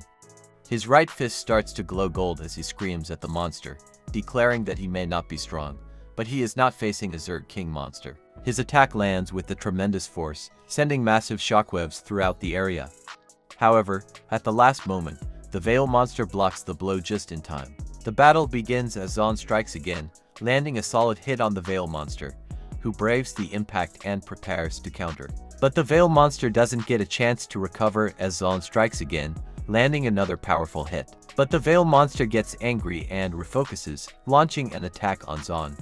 Zon can only block, struggling to hold his ground as he gets pushed back. But the Veil monster is so focused on its attack that it gets caught off guard by Zon's strike, having been too confident in its previous move. Recognizing the situation, it acts quickly and counters with one of its own, landing a solid hit on Zon's shoulder. The attacks from both fighters collide, generating a powerful energy blast at the center. The resulting shockwave sends them both flying backward, knocked off balance by the force of their own strikes. As Zon flies back, he quickly places his hand on the ground to slow himself down and regain his balance. Looking at the Veil monster, he realizes he must take it down before it absorbs the energy of the orb completely. Otherwise, he won't stand a chance of winning. Understanding the seriousness of the situation, Zon knows he has to give it his all. He begins to focus on a single powerful attack, gathering energy as a massive golden aura envelops his body. In this moment, he reflects on what it truly means to go into battle, aware that he may not come back from this fight. He opens his eyes as his attack preparations reach completion, their glow now golden. His fists are enveloped in radiant energy as he takes a deep breath, activating his 8th quick fist technique and calling upon the 2nd quick skill, known as Extreme Open. He realizes he can't drag this fight out much longer and knows this is the only way he believes he can secure victory. Just then, he dashed forward at great speed, fully prepared to give it his all. His eyes are focused, locking onto the Black Veil monster with a deadly intensity. His fists are poised and ready, as he understands that this is all or nothing now. He suddenly appears in front of the Veil monster, which realizes too late that it can't react in time. John's fists glow brightly as they come in for the decisive attack. The attack connects, smashing into the Veil monster's chest with incredible force. The impact sends out shockwaves, causing the monster's armor to crack under the raw power of the blow. Unable to withstand Jean's strength, the attack creates a massive hole that breaks apart the monster, sending fragments flying. He lands back on his feet, and as the dust settles, he looks up at the Veil monster now reduced to small pieces. With a steady voice, he declares that the Black Veil monster has lost the battle. But suddenly, the Veil monster, still in pieces, calls out to Zon, saying that it is actually Zon who has lost. It looks down at him with a sinister glint. He looks confused by the monster's words, struggling to understand what it means.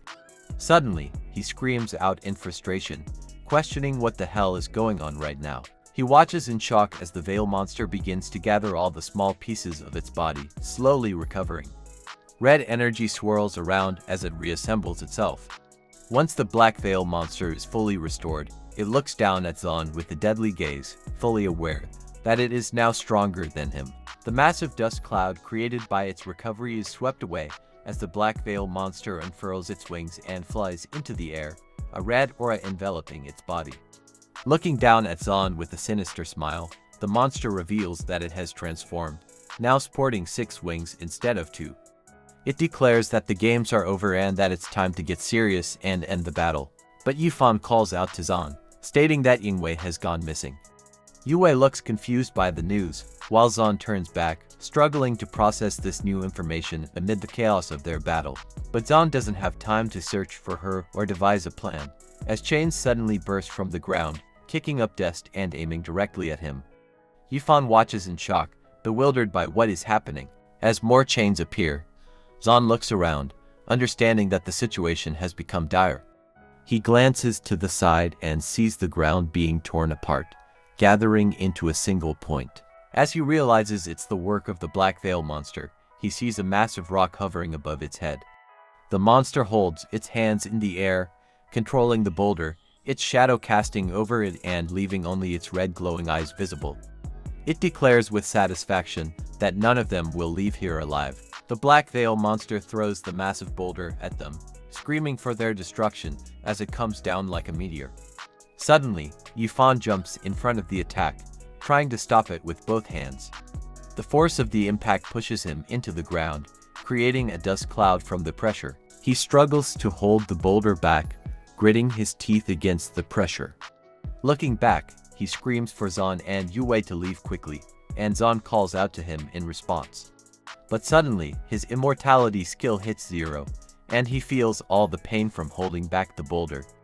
He screams in agony as the full force of the pain crashes down on him. He realizes he can't hold out much longer and starts to think of ways to help, but suddenly he hears a voice. While Yifan struggles to hold the boulder back, the voice calls out, 8 quick fist, extreme sky attack, now open.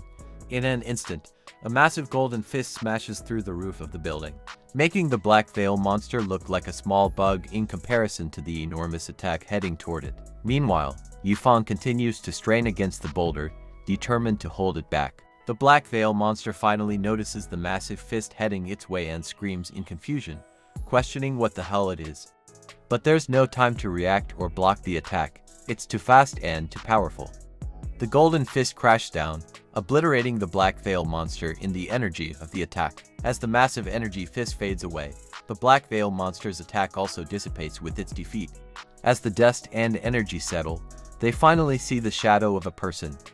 Zan, Yue, and Yifan look up, questioning who this mysterious figure could be.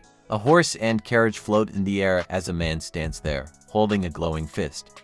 He looks down at them with a smile, happy to see them, and comments that he managed to make it just in time. He looks up, unable to believe his eyes, and realizes who the person is. He opens his mouth to call out to his master, but suddenly, he faints. Yue and Yifan catch him before he falls, exchanging worried glances as they try to wake him, shaking him gently and calling his name, hoping to bring him back to consciousness. Just then, the master lends and explains that Zan is simply worn out from the battle and has used too much of his energy. He suggests that they should leave now, but he will stay behind, as he still needs to defeat the remnants of the veil, which have not disappeared yet. But Yifan looks confused by this and wonders what else needs to be taken care of since the Black Veil monster has been defeated. Just then, a golden star appears in the background, catching their attention. A worm suddenly appears, dashing past them at great speed. They realize that the host still needs to be taken down, and it hits them that Ying Wei is the current host, intensifying their urgency to act. The scene shifts to the next day in a hospital building. Zan jolts awake, his eyes wide with panic. He screams, "My master needs to be careful." Yue smiles with joy at the sight of him awake, her relief evident now that he is finally conscious. Zan looks around, confusion crossing his face as he takes in his surroundings. He asks her where he is and how he ended up here. Yue lifts her arm to her chest, stating that he is in a hospital. Then she moves to sit on the edge of the bed and explains that after he fainted, his master began clearing out all the parasite worms. She adds that they were unable to locate the queen worm at that time, making it difficult to defeat it. Since they couldn't do anything further, they decided to bring him here to recover.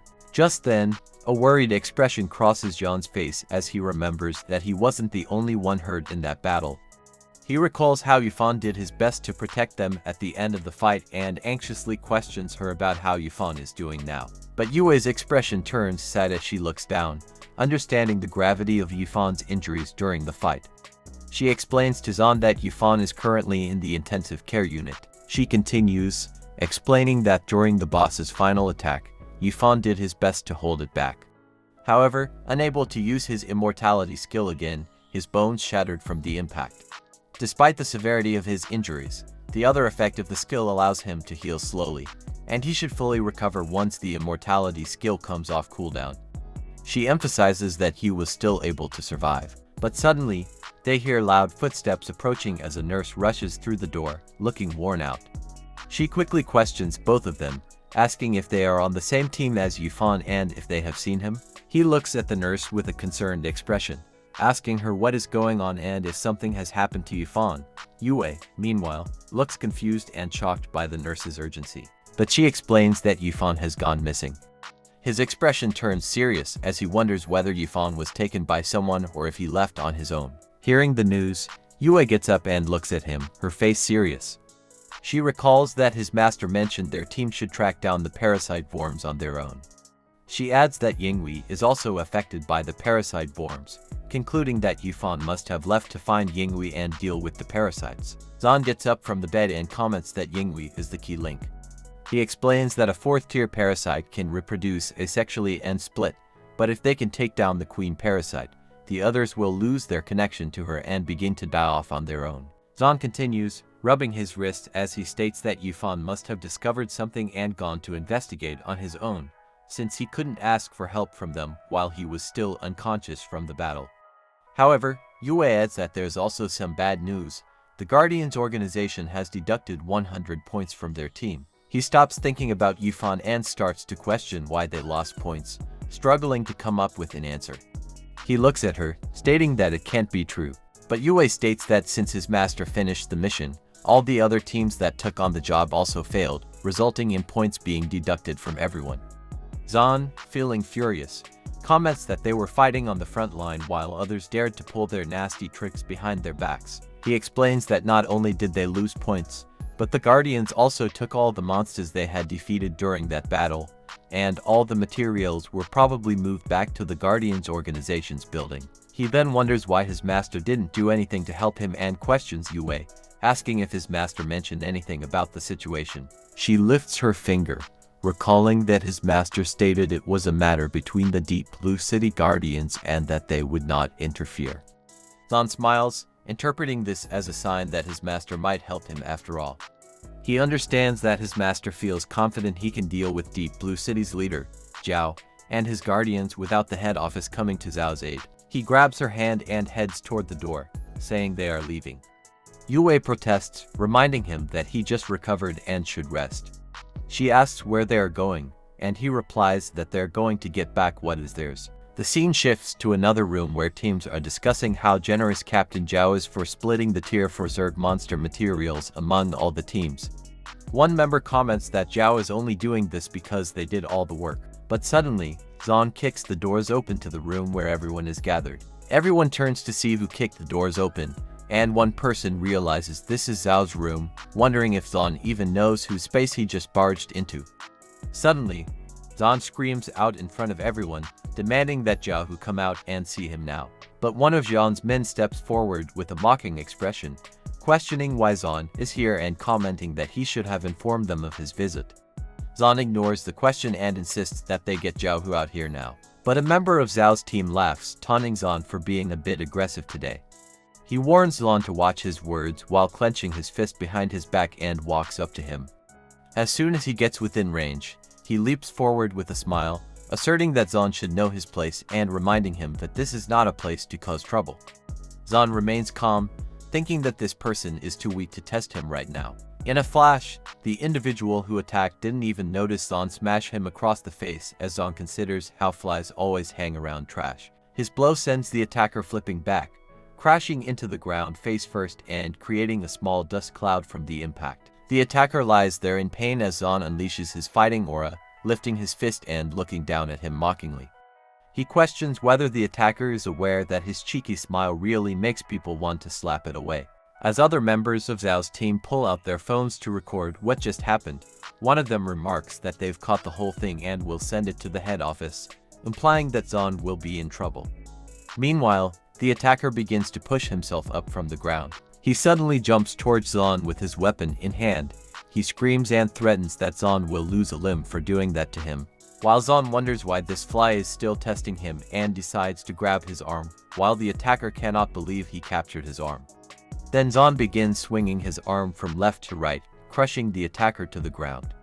Zahn laughs and mocks him, saying that he won't be able to make his cheeky smile for a while after this. But suddenly, a familiar voice calls out, stating that it's enough. Zahn looks back, thinking that it's about time Zhao showed up. He sees Zhao looking visibly pissed off and states that he finally made it. Zhao glares at him, questioning what Zahn wants with him. While still holding the attacker, Zahn lifts his finger and states that he wants Zhao to apologize to him and his team. Zhao smiles and laughs, replying that Zahn came all this way for that. He adds that Zahn must be dreaming if he thinks he will do such a thing. Zhao looks back and questions if Zhang has sent the video of Zahn attacking another person to the head office. Zhang replies that he already has, smiling as he adds that he also sent it to Vice Head Su Mingxuan and the supervisory department. Zhao crosses his arms, thinking that getting rid of Zahn is too easy. He declares that Zahn is done for, insisting that the head office will see the video of him hurting another person and that he will be severely punished for it. Hearing this, Yue becomes scared and looks at Zahn, expressing her worrying for him.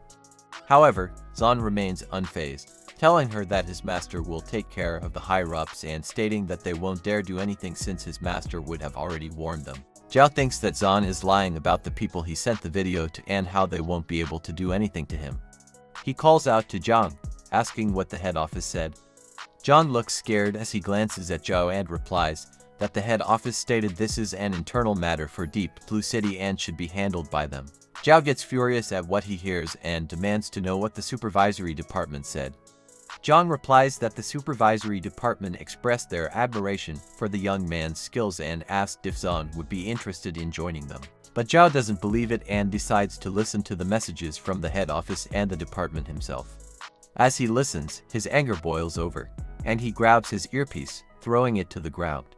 He starts cursing at the head office and the department for not helping him. Zahn smiles as he looks at Zhao, questioning whether he has decided how he's going to apologize to his team. Still furious, Zhao asks what Zan wants from him and what it will take to make him stop causing a mess in his city. Zan replies that his team worked really hard to defeat the level for tier monster and other creatures, and he heard that Zhao took all the materials for himself. With a confident look, Zan states that he wants to enter the Guardians organization's treasure vault and choose what he wants, leaving only when he's ready. He insists that he's doing this on behalf of all his team members. Zhao replies that the vault is a place where only hand-picked rare items are stored and that it's impossible for him to grant access. However, Zan knows Zhao has the power to allow him into that place. He questions Zhao, pointing out that it looks like he doesn't want to apologize for taking his team's materials. Zan adds that he only has 2 hands, questioning how much he could possibly take from the vault. Zhao stops and thinks about what Zan said, realizing the truth in his words. He understands that one person can only carry so much with just 2 hands. As he considers this, he thinks that this might be the answer he has been looking for. Zhao looks at Zan and agrees, adding that he can only be the one to enter and that no items can be hidden other than what he can carry in his hands. He states that as long as it's in his hands, he can take whatever items he can manage with 2 hands. Zan drops the attacker to the ground and agrees to the new arrangement. He then laughs a little, thinking about how he has a plan in mind to help himself. Looking down at his hand, he rubs the ring on his finger and comments that nothing can be hidden anywhere except for his hands. Thanks for watching. If you enjoyed it, please subscribe and like. It really helps me out.